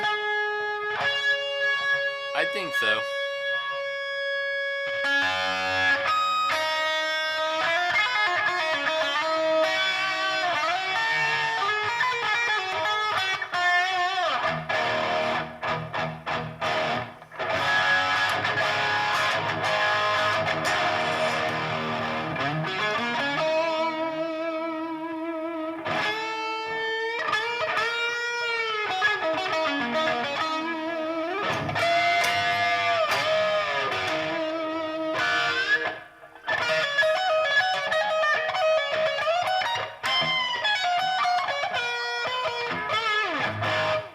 See, it keeps that sound.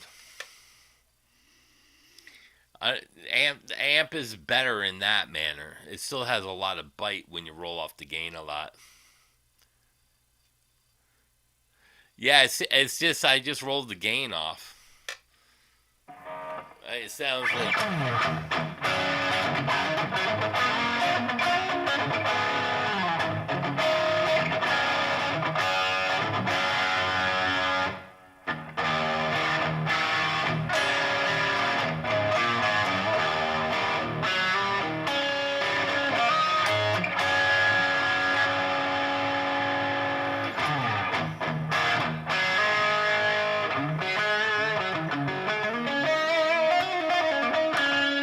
Yeah, they're active.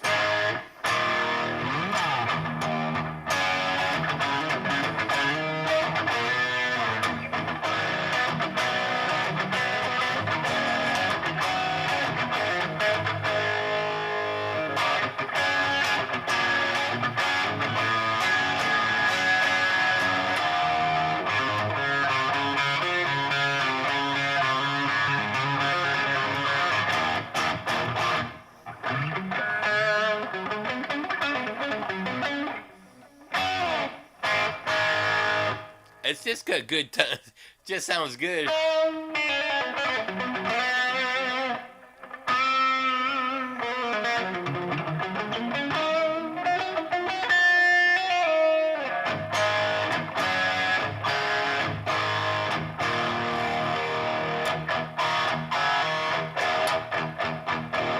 Well, see, so it sounds a little thin. So I would probably take this off too.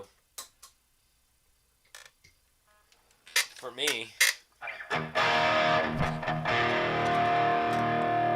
probably roll the gain back on.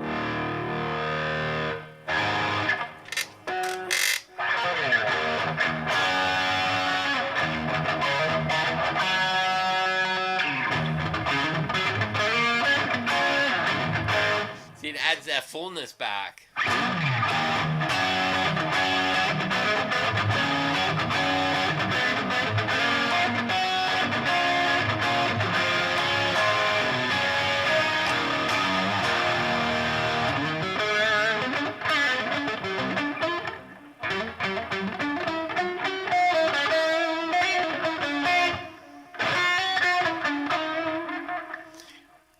It's that overdrive adding that little bite.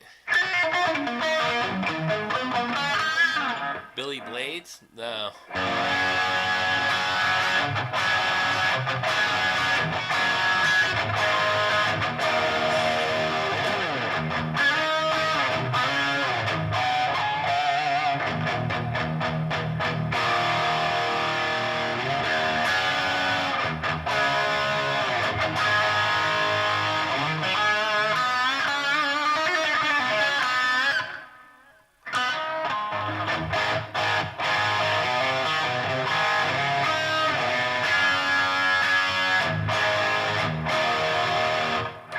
Channel? I don't know what that even even sounds like. So I'm on channel 2. Let me see. There's gain. Let's see if I can even get on there. What's the bass? Let me roll it.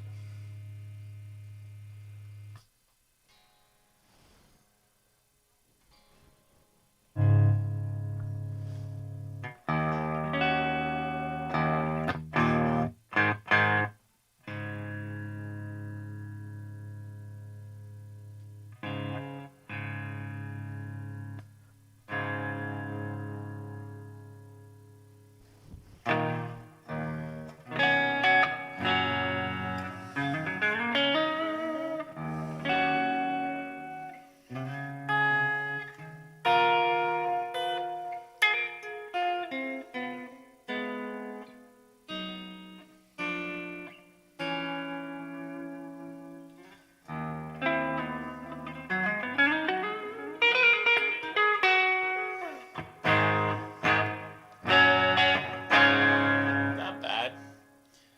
Play who? I don't know that one.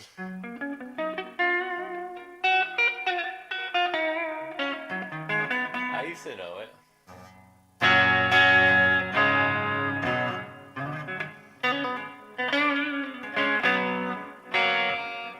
Still has a lot of brightness. I'd probably scoop the mids like this.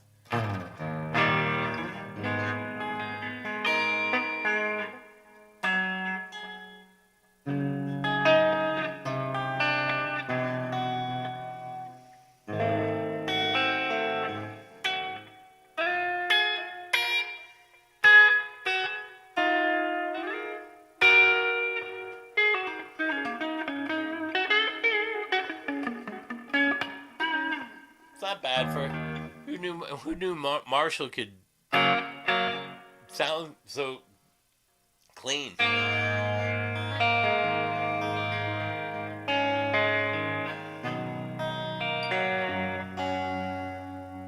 Out of tune.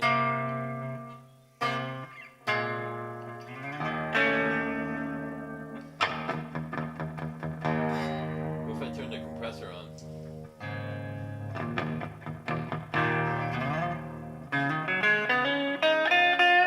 See, it took that pop out.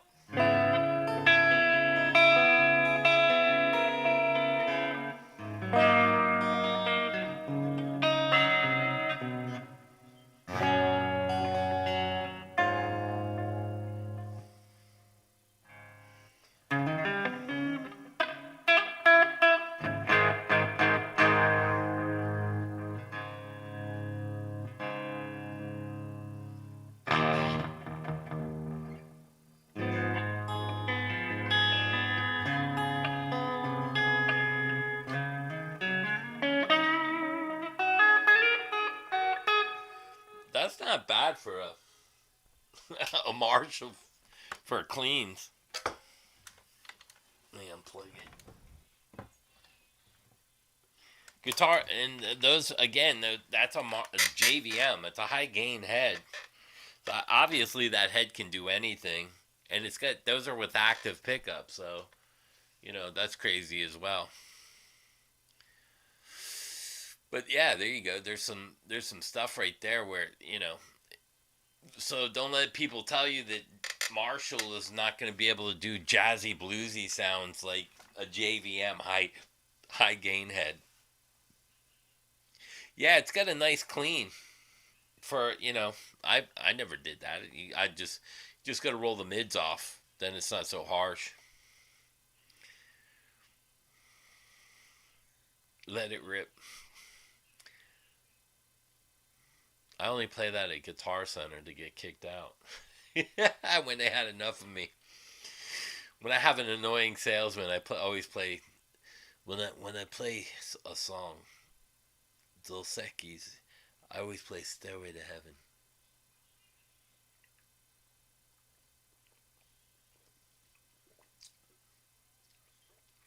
It's not easy drinking out of. I dropped this, smashed. Like a mole a smash, CC a smash, CC a mole.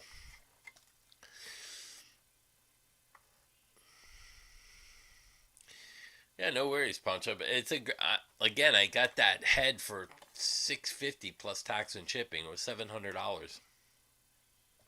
The guitar I got for $460. That's why guys want to argue Harley Benton. Yeah, by the time you pay for $300, $400 for a Harley Benton, shit, $200 more, you get that fucking amp. Get the fuck out of here. Fuck you and your Harley Benton. No, I'm just kidding. But if that's what you're into, I got that. This guitar was $460. It's a Schecter. It's got nice pickups. It's got the titanium in the Floyd. I don't know if you can see that. Let's see. The silver, the titanium. Same on the nut.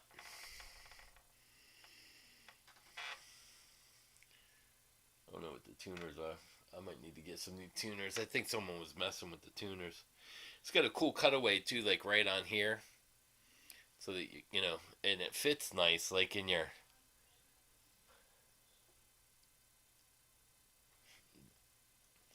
But it's a nice guitar. I mean, why wouldn't you want $1,000 guitar for $460? Yeah, it looks like JJ. Kind of. I just wish it had push-pull pots or whatever to split the coils, or a coil tap.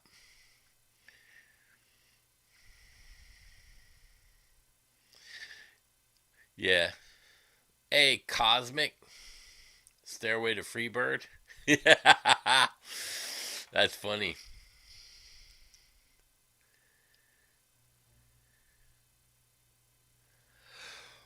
Woo. I'll probably do a live stream for the guys over in the other side tomorrow. I'll probably come on at 2. Just so they can hear this stuff too. I figured I'd come on tonight. Most of my crowd gets it first. I don't want you guys mad at me. You guys gave it a 2. I couldn't see it, man. Hey, Cosmic, who was I talking to? Oh, Jerry. We were talking about some of the Cheech and Chong old movies. Hey, man, I've never had anything like that, man. I'm gonna die. The old Cheech and Chong movies. That stuff is hilarious. I was telling him, I had my kid watch Weird Science last night. He was like, "Who made this movie?" I go, "That's what the '80s were all about." I go, "You like it?" He's like, "Yeah, it's kind of cool, but weird."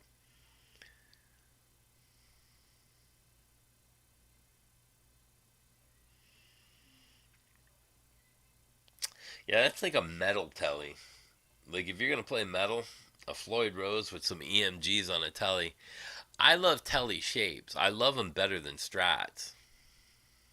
Up in Smoke, yeah, man.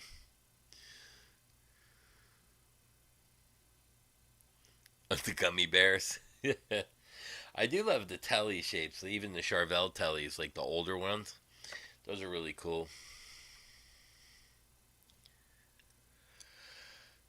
Go show me your call top.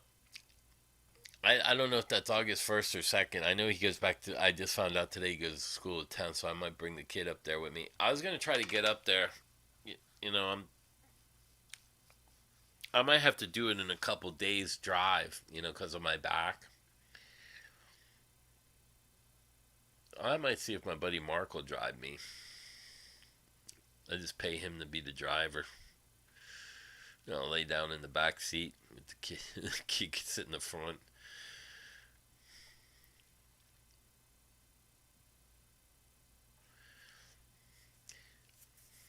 Yeah, that's a nice telly. I like that. I do like my Fender telly a lot. With that Seymour Duncan's, that has the coil tops. That's a great guitar too.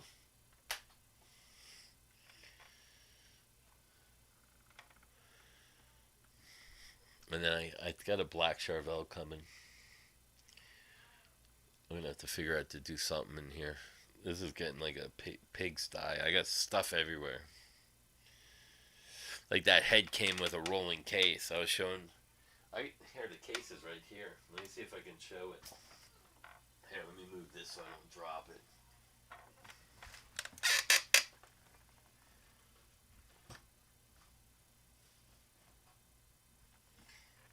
Let's see if I can get this It's like a travel case, man. It's like the head comes in this. It's got wheels on it. You can roll it around. It's got a handle. It's like a suitcase, man. I was like, you know what? I could use this. I could use that for my clothes on tour. A Red Star? Where's that? Oh, down there? No. The mirrored one? Did I have means to take the guitar? The world's gonna throw a party after Trump leaves? Nah. Bro, if you think Trump controls the fucking United States, you're sadly mistaken. Ain't no president controls anything. And you have to remember something when they do these policies, like a 10-year policy, and they can't overturn the policy. So something that Trump may have done from his first terms can still be happening where he has no ability to stop it. Same thing with Biden. Biden's got stuff going on still today that Trump can't stop.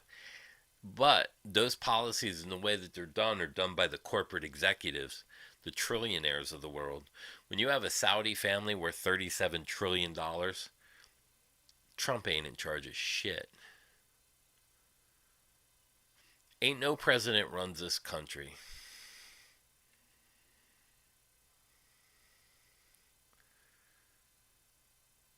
Yeah, he's a C. It's like Bud Cole. Everyone thinks Bud Cole runs Fender. No, he don't. Fender's owned by Servco. Servco's owned by 4 fucking corporations that are worth $600 billion apiece.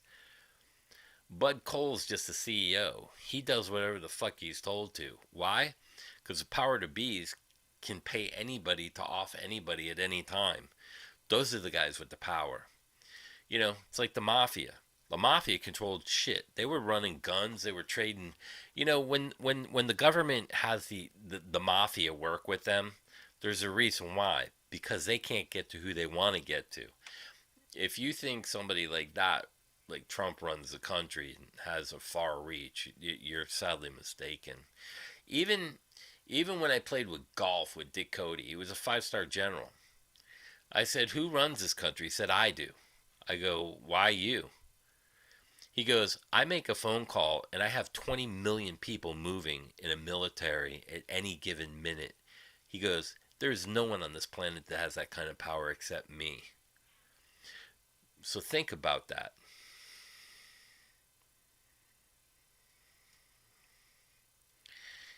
Yeah, they're just all puppets, man. They do whatever the fuck they're told to do. Which is sad because it just is. You know what I mean? All puppets. They're all in it for the money. It's a money grab. Just like social media. Just like everything is turned into money. Think about it. Medical's all about money. Cars are all about money. They break with warranties. As soon as the warranty's up, the car's fucking breaking. Your speakers break when the warranty's up. Everything is money. Money, money, money. You don't want ads on YouTube? Buy the YouTube thing. $10 a month, no ads. It's all... No, the Senate is lobbied. They don't run shit. Again, that's nothing. The Senate is controlled by corporations. The Senate is also blackmailed. They put them on trips and they put them in compromised positions. That's why they have a $400 million fund for sexual harassment. Bro, no. My whole family's in politics. I don't want nothing to do with that. But that's not how it's run. Trump's just a mouthpiece, but it's not Congress either. Congress don't run shit.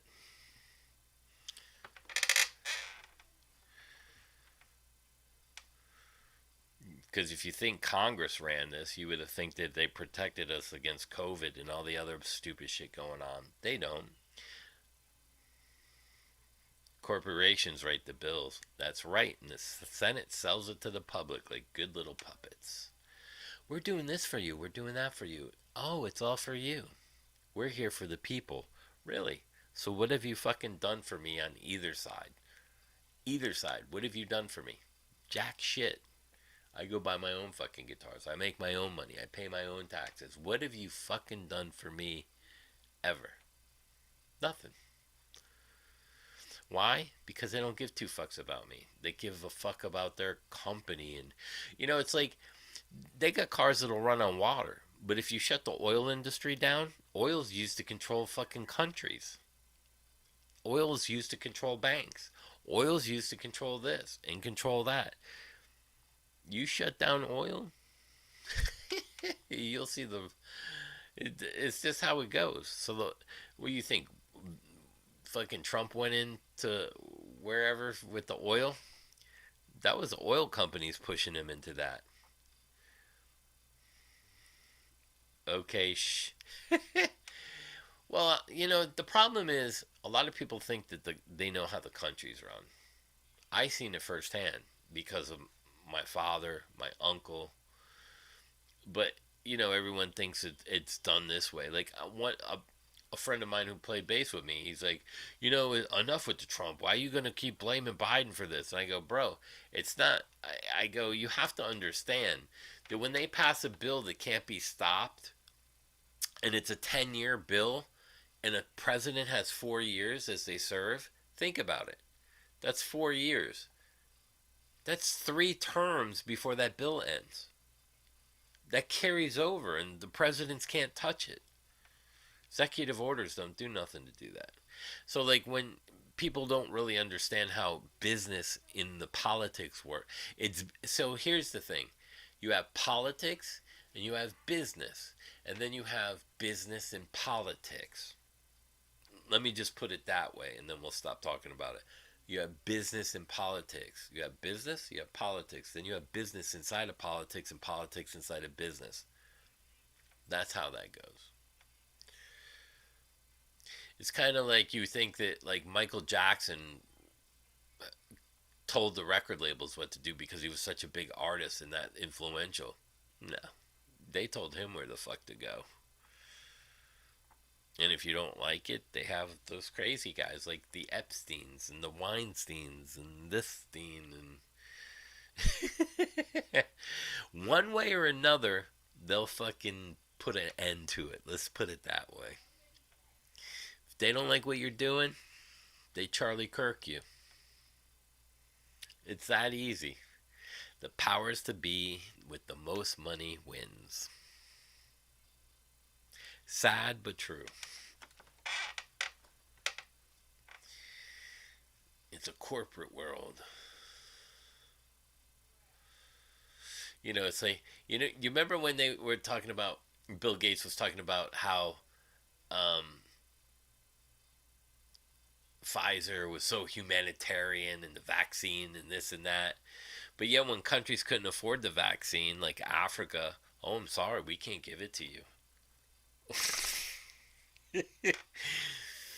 But what do you make? Like 20 trillion off the fucking vaccine? It's 5 o'clock somewhere? Probably. On the dark side of the moon. The Springsteens. Yeah, the Springsteens. Yeah, well, that's the thing, we're humanitarians and we're trying to save the world with the COVID shot and Pfizer this and Pfizer. Yeah, but what about the countries that can't afford it? Well, fuck them. I don't give it away for free. Oh, so you're not a humanitarian. So all that shit about you being a humanitarian and all these charities and causes, but that doesn't come when it's a medical need. You left the States in 99, voted Dem last. I wouldn't vote them ever again. Well, it depends who's in control and whatever it is and what they're doing. The problem is a lot of people get ramped up about that. But since I was a kid, I'm 60 years old, right? So in my 60 years of living on this planet, I have seen nothing get better for my father, for my sisters, for me, or my kid. What has the government done for anybody like that? Nobody. The Jovesteins? That's like saying that the record labels are here to give us art. Okay. If you believe that, it's a business. They want to make a fucking load of money. They want a return on their investment. Just like the fucking cocaine dealers, the cartel. We want a return on our investment. You lose it, you owe.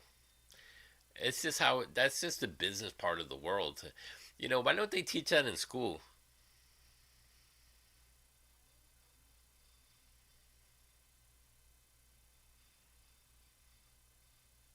Yeah, it was designed for the people, but it got corrupted somewhere along the lines when money, again, money taints everything.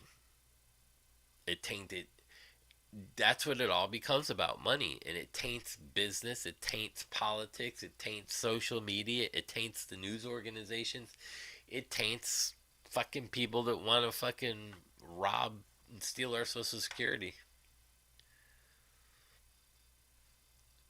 Oh, the EpiPen was 99 cents? Yeah.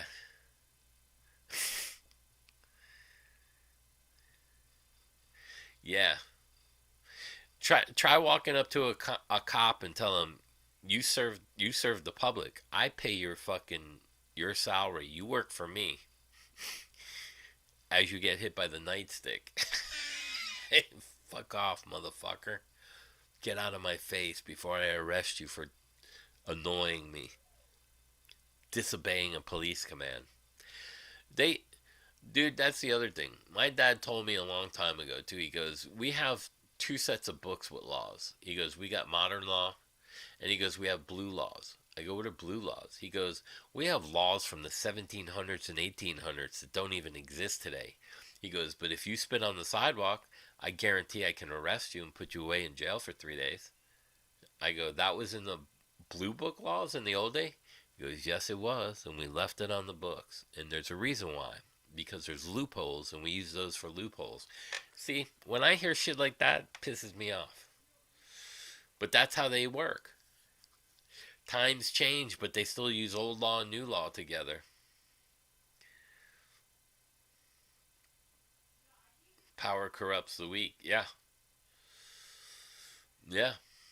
And then they start to see, well, you know, do you remember that trip in Nicaragua with those, those two girls that came up to your hotel room with that little bag of coke? It's legal over there, but did I mention that was videotaped? So you will vote on this bill for my company, right? Oh yeah. Because I know you're going to run next year and you want to keep your seat, right? Yeah, it's gotten so. What happens? It starts off like it's like a snowball effect. It's been snowballing and rolling down the hill for so long. It's just gotten so big of into corruption that, you know, put it this way: when Nick Shirley finds all this corruption in California and Minnesota, where the fuck is why do our government have millions upon millions of people working for them and they can't find the corruption? Why does it take a social media kid that's fucking 20, who's dumb as a box of rocks, who goes and starts poking around asking for questions? I mean, are you fucking kidding me? He's smarter than the FBI and the CIA. Are you out of your fucking minds?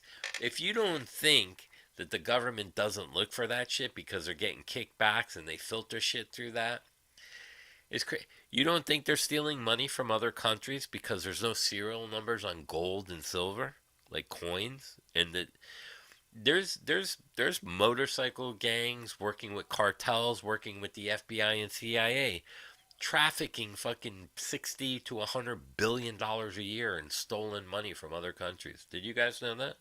You can look that up. It's documented. They did a documentary on it.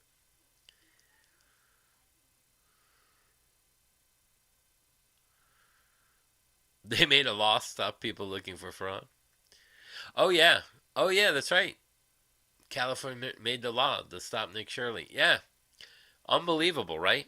You're going to make a law to stop social media guys from finding corruption because you can't do it because you're in on it.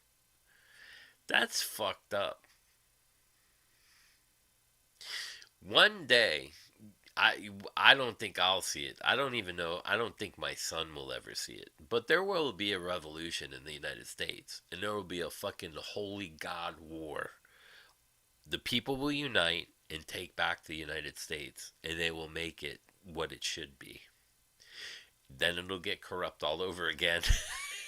And 2,000 years goes around, and it'll happen all over again. You can't ever stop evil. You can battle it, but you can't stop it. It's part of the balance. Good and bad fight all the time. Just being bad is the easy way. Just think about it.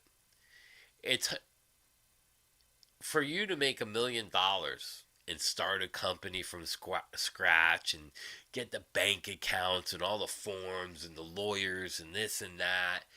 It's a lot harder to do than just to go fucking grab a gun or hack a computer and steal the money. It's easier.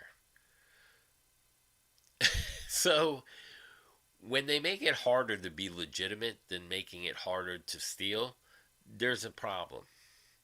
It should be harder to steal because cybersecurity is so good, harder for the gun laws. I mean, think about it.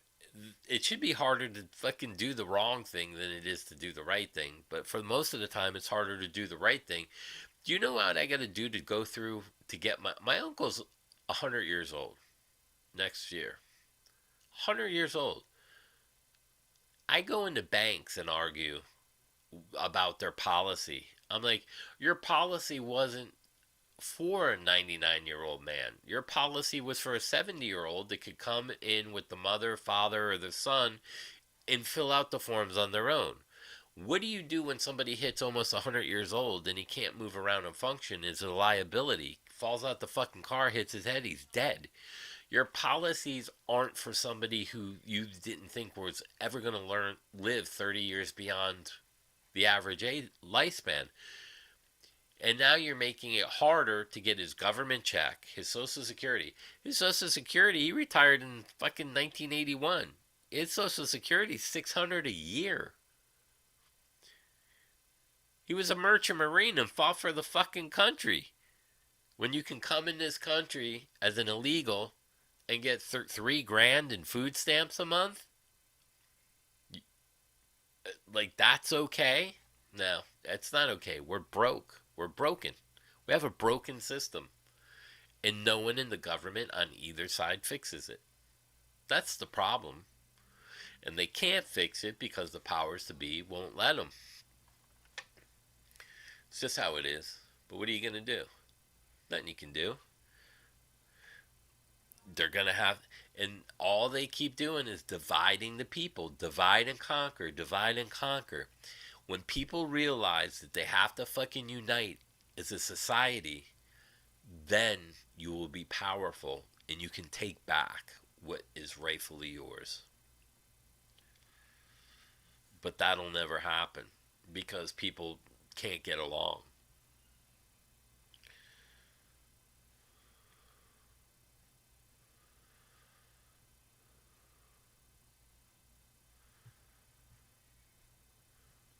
What's up into infinity? Yeah, people don't want to come together. It's sad to me.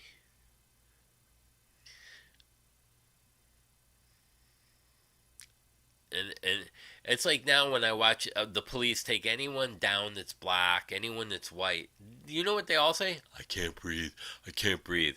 Shut the fuck up. If you can talk, you can breathe, stupid fuck. You gotta close two sides of a windpipe to be fucking suffocating. That means you can't close one side. You have to pinch both sides. That whole shit is so fucking stupid. And now every motherfucker in the world that gets taken down, I can't breathe. I can't breathe. Well, shut the fuck up. Yeah, I don't like either party. To be honest with you, they haven't done nothing for anybody. like the vets that go out and they come back and it's not what they thought and they lied to them to get them over there and they fight wars and lose legs and they fucking PSD and all that shit and you know and then they're gonna let the crazies on the street and pay them. It's so stupid, man. Pay the people that help fight for this country, because if they come back and start telling the stories about that wasn't what they signed up for, you're gonna have nobody signing up for the military anymore, and you're gonna have a problem. They need to support the military. They need to support the people that are in it. They need to help the vets. They need to pay for the people that sacrifice. They don't, and they need to do it with honor. How are you going to let someone illegal come in and live for free and get free food, and you're going to make this fucking guy jump through hoops with the fucking with the vet? You know what I mean? It's insane.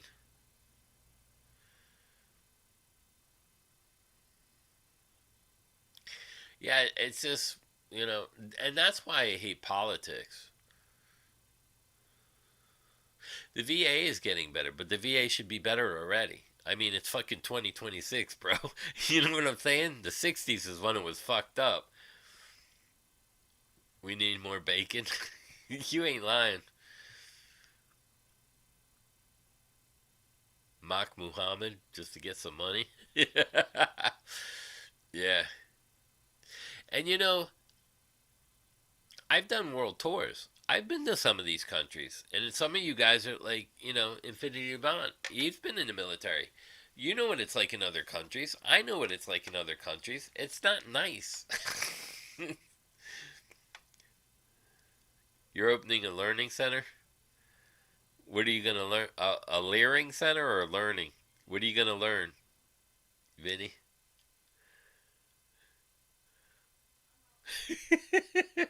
What's a leering center?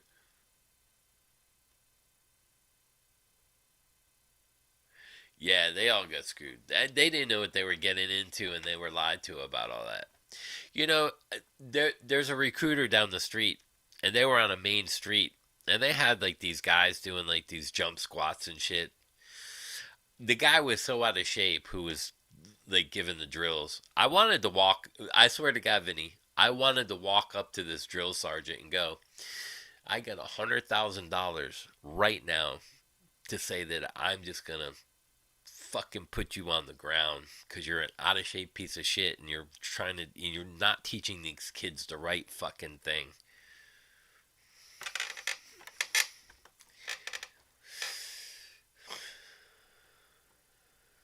Yeah, I don't know.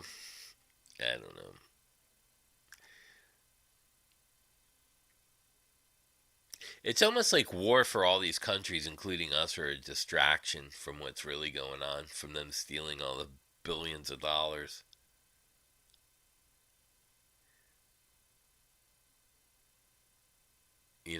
It's like, okay, that whole thing has been still going on with Ukraine, right? Ukraine's a corrupt country.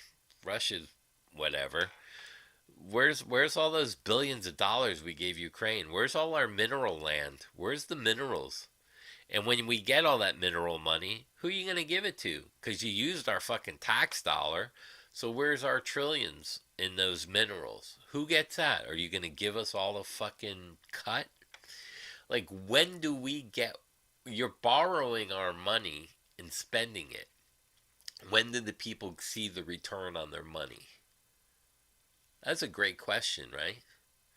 When are the people of the United States who have sacrificed for 50, 60 years going to see a return on their investment from all the taxes they pay?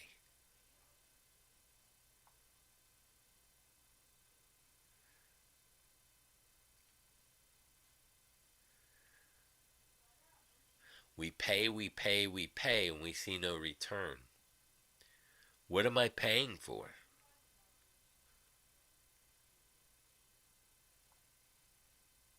Yeah, you'll never see a return. Yep. Release all the pigs in Dearborn.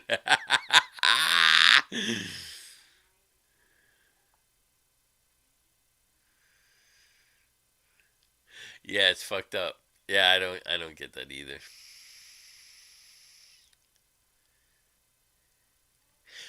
You know, it's funny because Border Patrol and the ICE agents and all them, there's certain roads that they go on, and there's a lot of hills where the borders are because they're mountainy, not quite mountains, but big enough. They got lookouts. The cartels have lookouts there with fucking scopes and everything else. So why aren't they flying the drones up watching them? It's stupid shit like that. Is the gold really in Fort Knox? We still haven't seen it, have we? I'd like to see in Fort Knox. I don't think there's no gold in there. I think it's a fucking lie. I think that's Area 51. The real Area 51. That's why you're... Look, Tony just said, I think Fort Knox is... I think Fort Knox is where all the intelligent... that's where they got all the secrets and the aliens. It's in Fort Knox. It's a fucking smoke and mirrors game.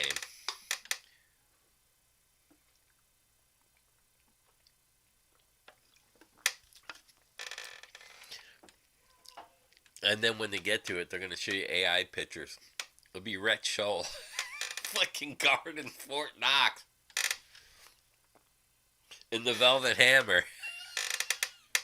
Velvet Hammer says, you can't come in.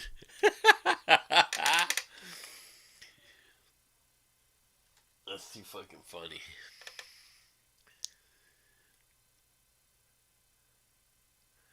Oh yeah, the billions that are going to Israel too.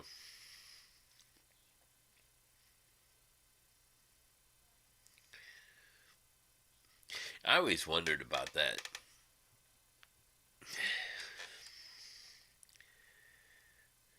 Since the 70s, there are no aliens, only botched human modifications. Yeah, that's on that's on Plum Island though. You've heard of that, right? Plum Island. Am I allowed to say that? Is that even a...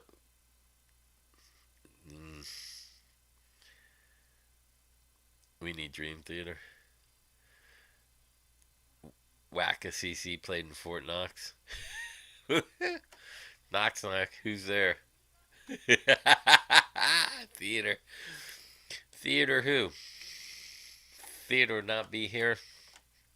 Theater neverwhere.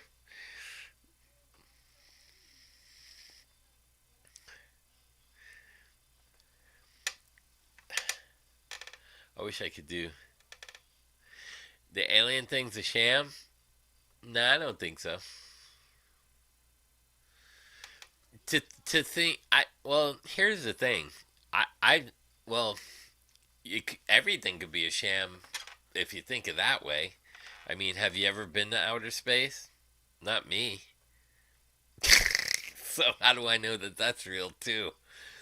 But if I'm guessing that we're here as a creature of a galaxy in a universe full of thousands of galaxies, I don't know. Oh, they talk about Plum Island now? I didn't know if they say that. Yeah, there's a biohazard lab there. Listen, and there had that guy, what's his name? John Kiram, whatever, was in prison. He tells you he went to prison because he thought that torture was a bad thing, and I think that was under Bush, right? Wasn't it? And he was like, I'm not doing that. That's torture. So he was like a whistleblower. He went to prison because he...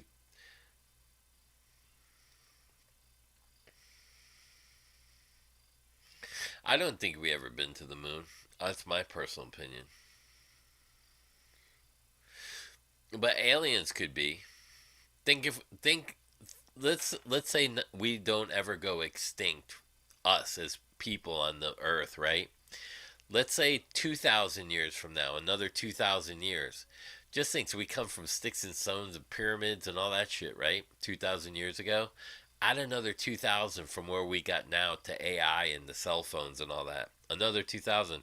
What if there are other planets that are that more much advanced than us as far as they've already been around longer than us? I'm sure there's some technology.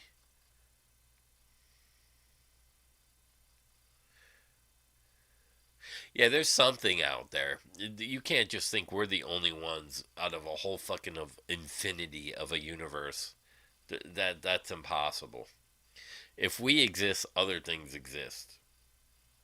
You got to do the numbers.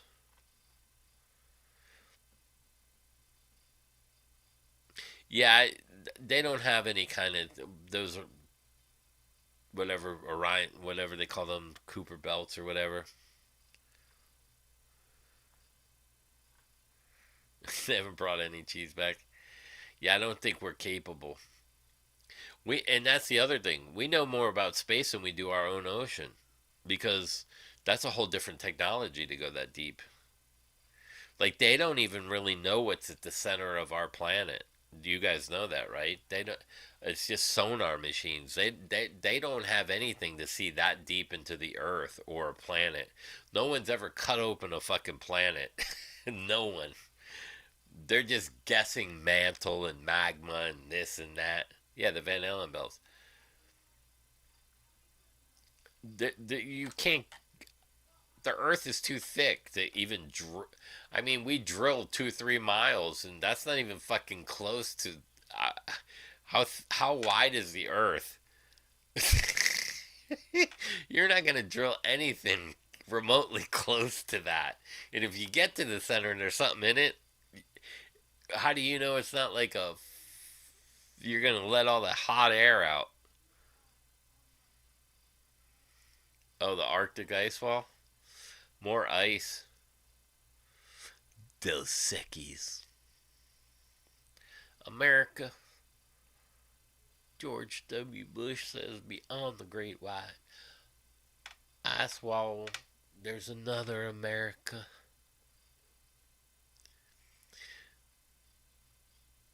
The inner oceans are gleaming.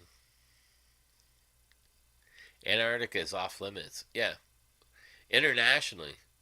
What is it, 30 countries signed that? The Antarctica's off limits? 30 countries signed a treaty? Why? Yeah, how do we know we're not living in a simulation? They got that movie with, what's his name? From somewhere. With Jim Carrey. What was that? What was that movie called? Where he's living and fucking grew up on television.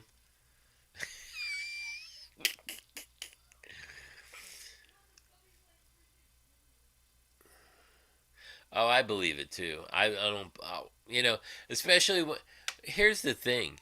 When they showed the fucking craft flying up from the moon to come back here, the thing was shaking. Who the fuck took the picture? That was some, that was some, that looked like me building with aluminum paper on some cardboard box shit with my Kiss dolls in 1979. Fucking levitating Peter Chris's drum sets. Fucking string.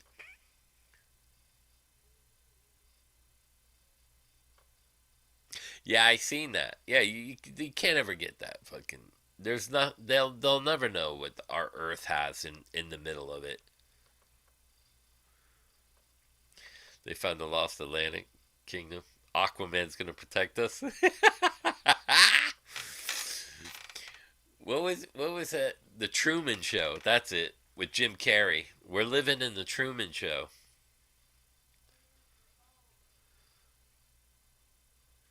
There's a lonely cameraman stuck on the moon till this day. Yeah, I like Aquaman. That was Jason Momoa's best role, the Aquaman thing. Some of it's a little cheesy, but it's alright.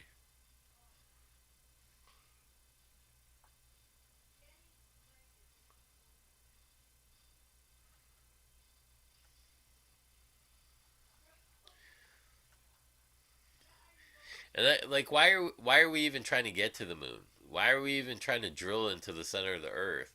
Like, what happens if you drill too far? I know, like, you can burst something.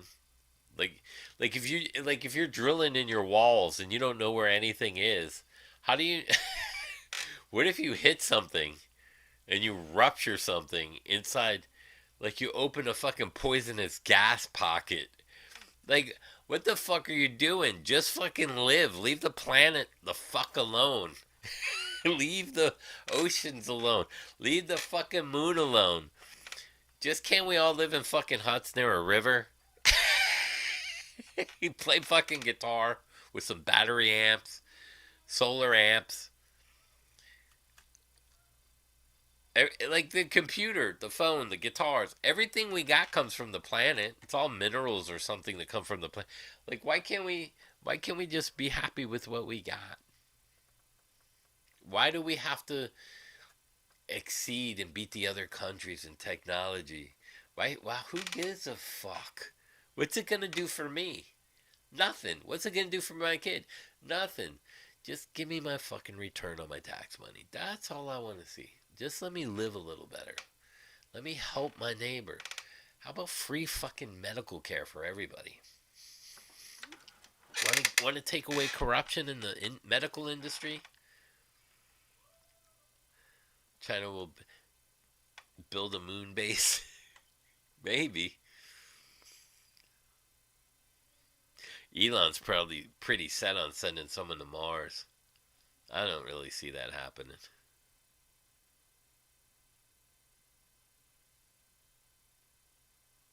Yeah, there's a fortune on the moon. Why didn't we grab it when we had? We lost the technology. We lost the schematics on everything we built. We lost it. Shut the fuck up. The government lost everything. You lost my fucking money on my return, you motherfucker. Give me... Where's my fucking money? Just give me free medical or something. Just give me something for something. You guys are fucking controlling the fucking banks and you're in debt. You can't even fucking control our debt and you want to regulate the banks? Get the fuck out of here. And then give my money away to illegal immigrants for free. Just come here, have everything. What the fuck? Where's my free shit?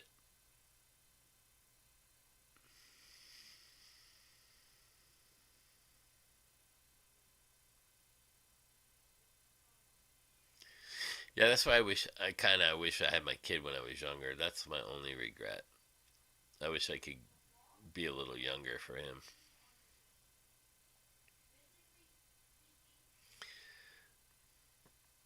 We can still figure it out. And then I see some scientists say, we can't build nothing to get out of here. That's impossible. We like there are some scientists that'll tell you, fucking, we never left here. It's like, who do you believe? You know what I mean? It's like cure for cancer. Everybody knows they have a cure for cancer. They're just not going to allow it. They need population control.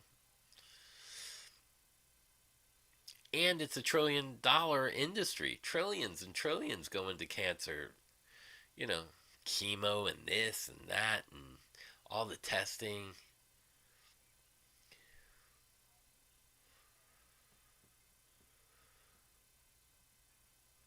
What a disappointment when you get there. Yeah, he wants to send all those AI robots there and build colonies.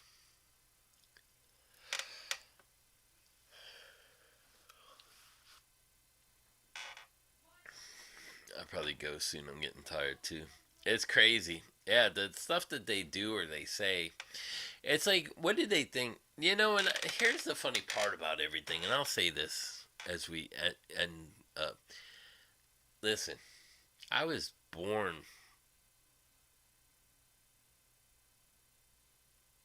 but not yesterday. I'm not that fucking stupid. You know what I mean? There's only so much you can lie to me about. Even the AI robots, when they get paid.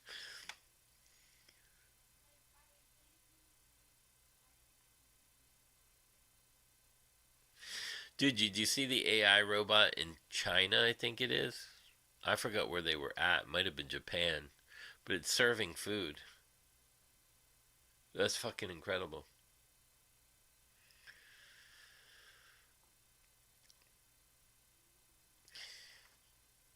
That's how they're gonna. That. I believe the robot thing is how they're gonna get people to stop reproducing. I think that's why they're on path to that. I don't think it has anything to do with AI robots are gonna do the bad jobs. We don't need AI robots serving food. I think they're gonna create these things so men just have sex with these robots. She says yes every time. Sorry, ladies. I got a robot. His name's Juan. My robot's called Juan. I pay him $100 a month. He comes twice a month to mow and trim. That's fucking too hot to do that shit no more. I pay someone else to do it. I don't know why. I'm not starting a lawn company. That's a roofing company and a lawn company. You can keep that shit. And I'm not dressing in fucking fatigues out in the middle of a fucking desert during summer. You're gonna have to come up with AC fucking uniforms.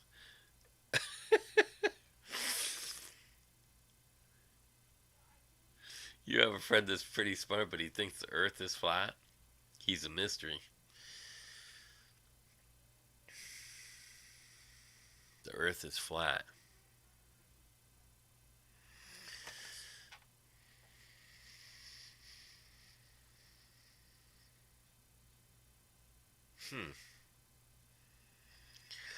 Yeah, I don't think the earth is flat.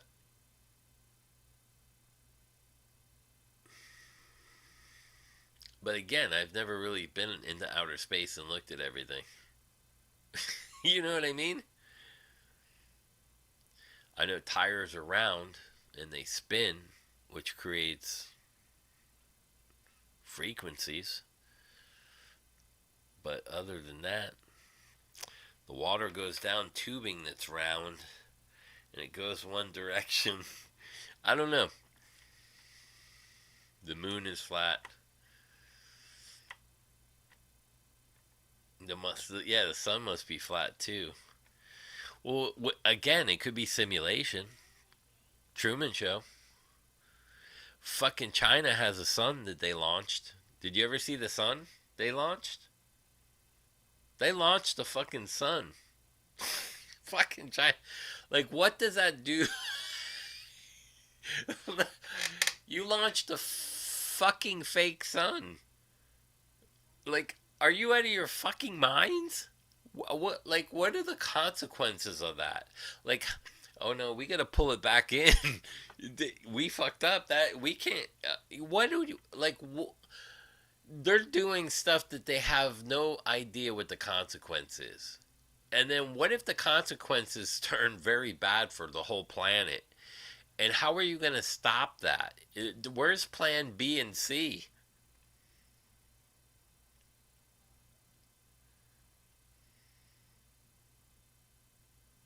Yeah.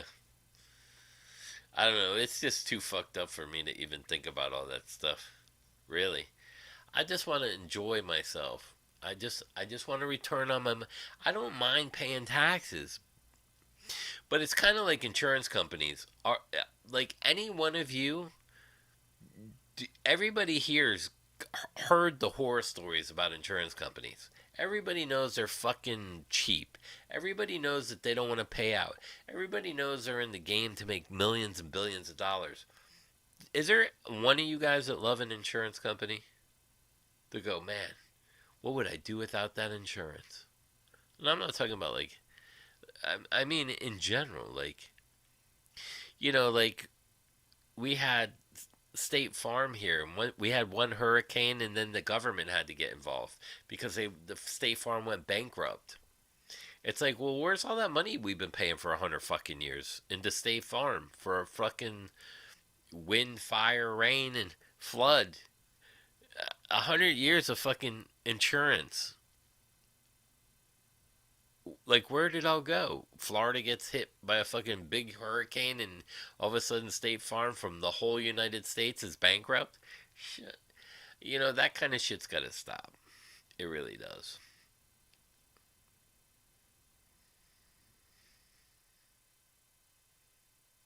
Yeah, if taxes were spent right, I wouldn't mind paying taxes either.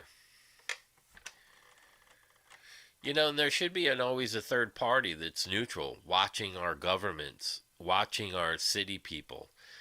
I don't trust any of them either.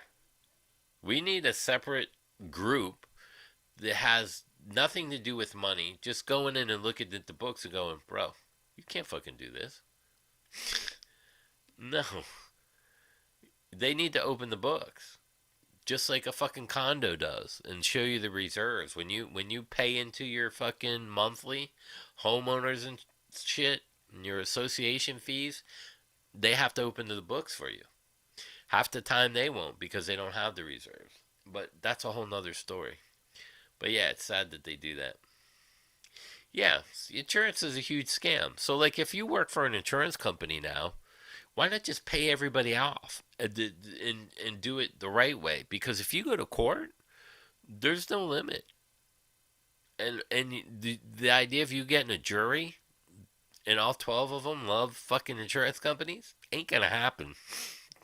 As an insurance company, you're better off taking the fucking paying them off max and get the fuck out of Dodge. Because the jig is up. Everybody knows that you're a piece of shit now as an insurance company. State Farm, this Progressive, they're all shitty. They don't give two fucks. It's a business. They don't care about you. They don't care about your house, your car, your health. They don't give. Don't make that payment. They're, hey Tony, are you okay? Joey, are you okay? Do you need a couple extra weeks for that payment? I know you've been sick. Don't pay your late bills. Don't pay your insurance on your medical. See what the fuck happens to you. They're not going to call you up and say and do a wellness call for you. Yeah, it's a law now. You have to have insurance. Why? Stupid, right? Insurance companies are owned by politicians or bureaucrats. Exactly. Bingo, bango. Yeah, it sucks, right?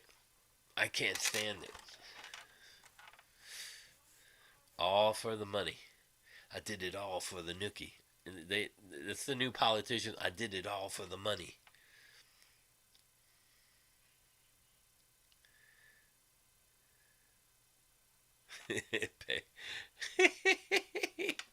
Yeah, man. It's a fucked up world. I just live in it.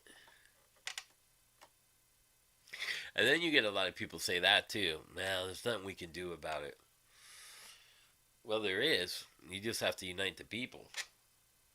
Well, we know that's not going to happen. Yeah, fix your roof, but raise your rates. Yeah, unless you pay for it out of your own money. Like I told my wife, we have to pay. Our house has been paid off forever, so we don't have to pay insurance because we don't own no mortgage. We haven't had a mortgage since fucking, I don't know, the 80s.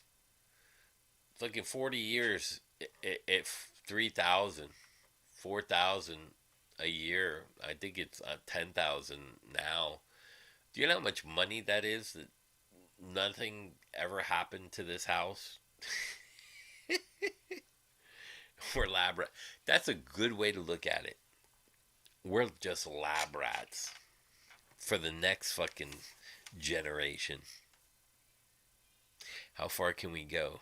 What can we give them? How far can we push them? Yeah, man.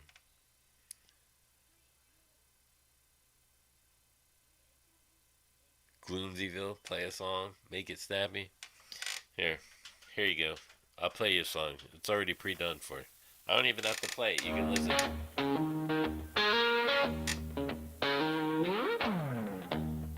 It's my Elvis song.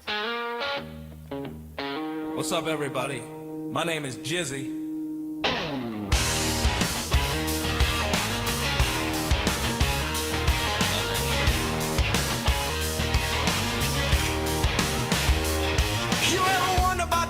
Industry and the corporate greed, everything that goes on that everybody talks about.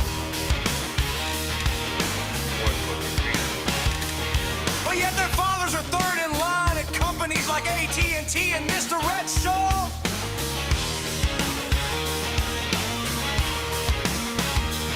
You ever wonder about the fraudulence? Do you think that these frauds should be shown a lesson in humility?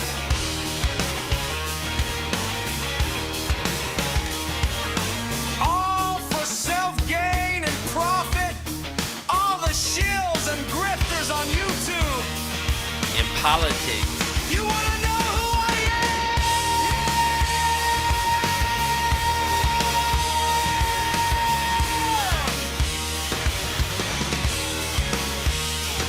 My name is Jit Boy. They call me Jizzy. Some of my friends call me Smiley. Some of them call me Jit. I'm an actual signed artist on Atlantic Records for over 40 years. 40 years. And I write for some of the biggest celebrities on the planet. On the planet.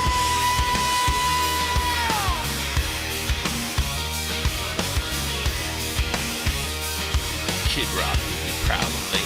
I am real. I am also the one that exposes the truth. I'm the one that's gonna show you where the paperwork lies. I'm not gonna show you some phony letterhead that vendors suing everybody when they're not suing people.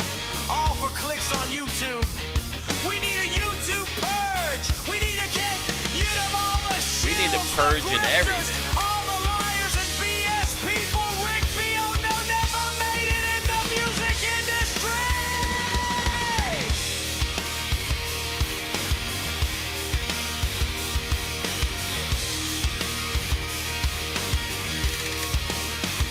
There you go. It's a hit. It just went in line with everything we were talking about. Oh man, that's too funny, right? Alright, everybody. Let me take off, go to bed. I'll probably come back on for like the people on the other side of the world. If you're around, I'll be on at 2 p.m. Eastern tomorrow. Here it's 11:33. They call me Jizzy. They call me Jit. Do you know who I am?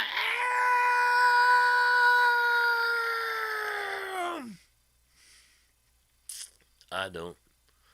Thank you. Thank you very much. All right, everybody. You guys have a good night. Go get some sleep. I'll see you guys, some of you guys tomorrow. What will the new vax do?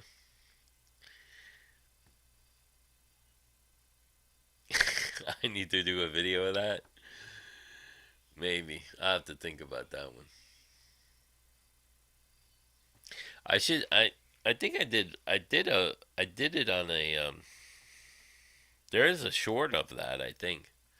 You guys can share the short if you want. I don't care. That's all of our song.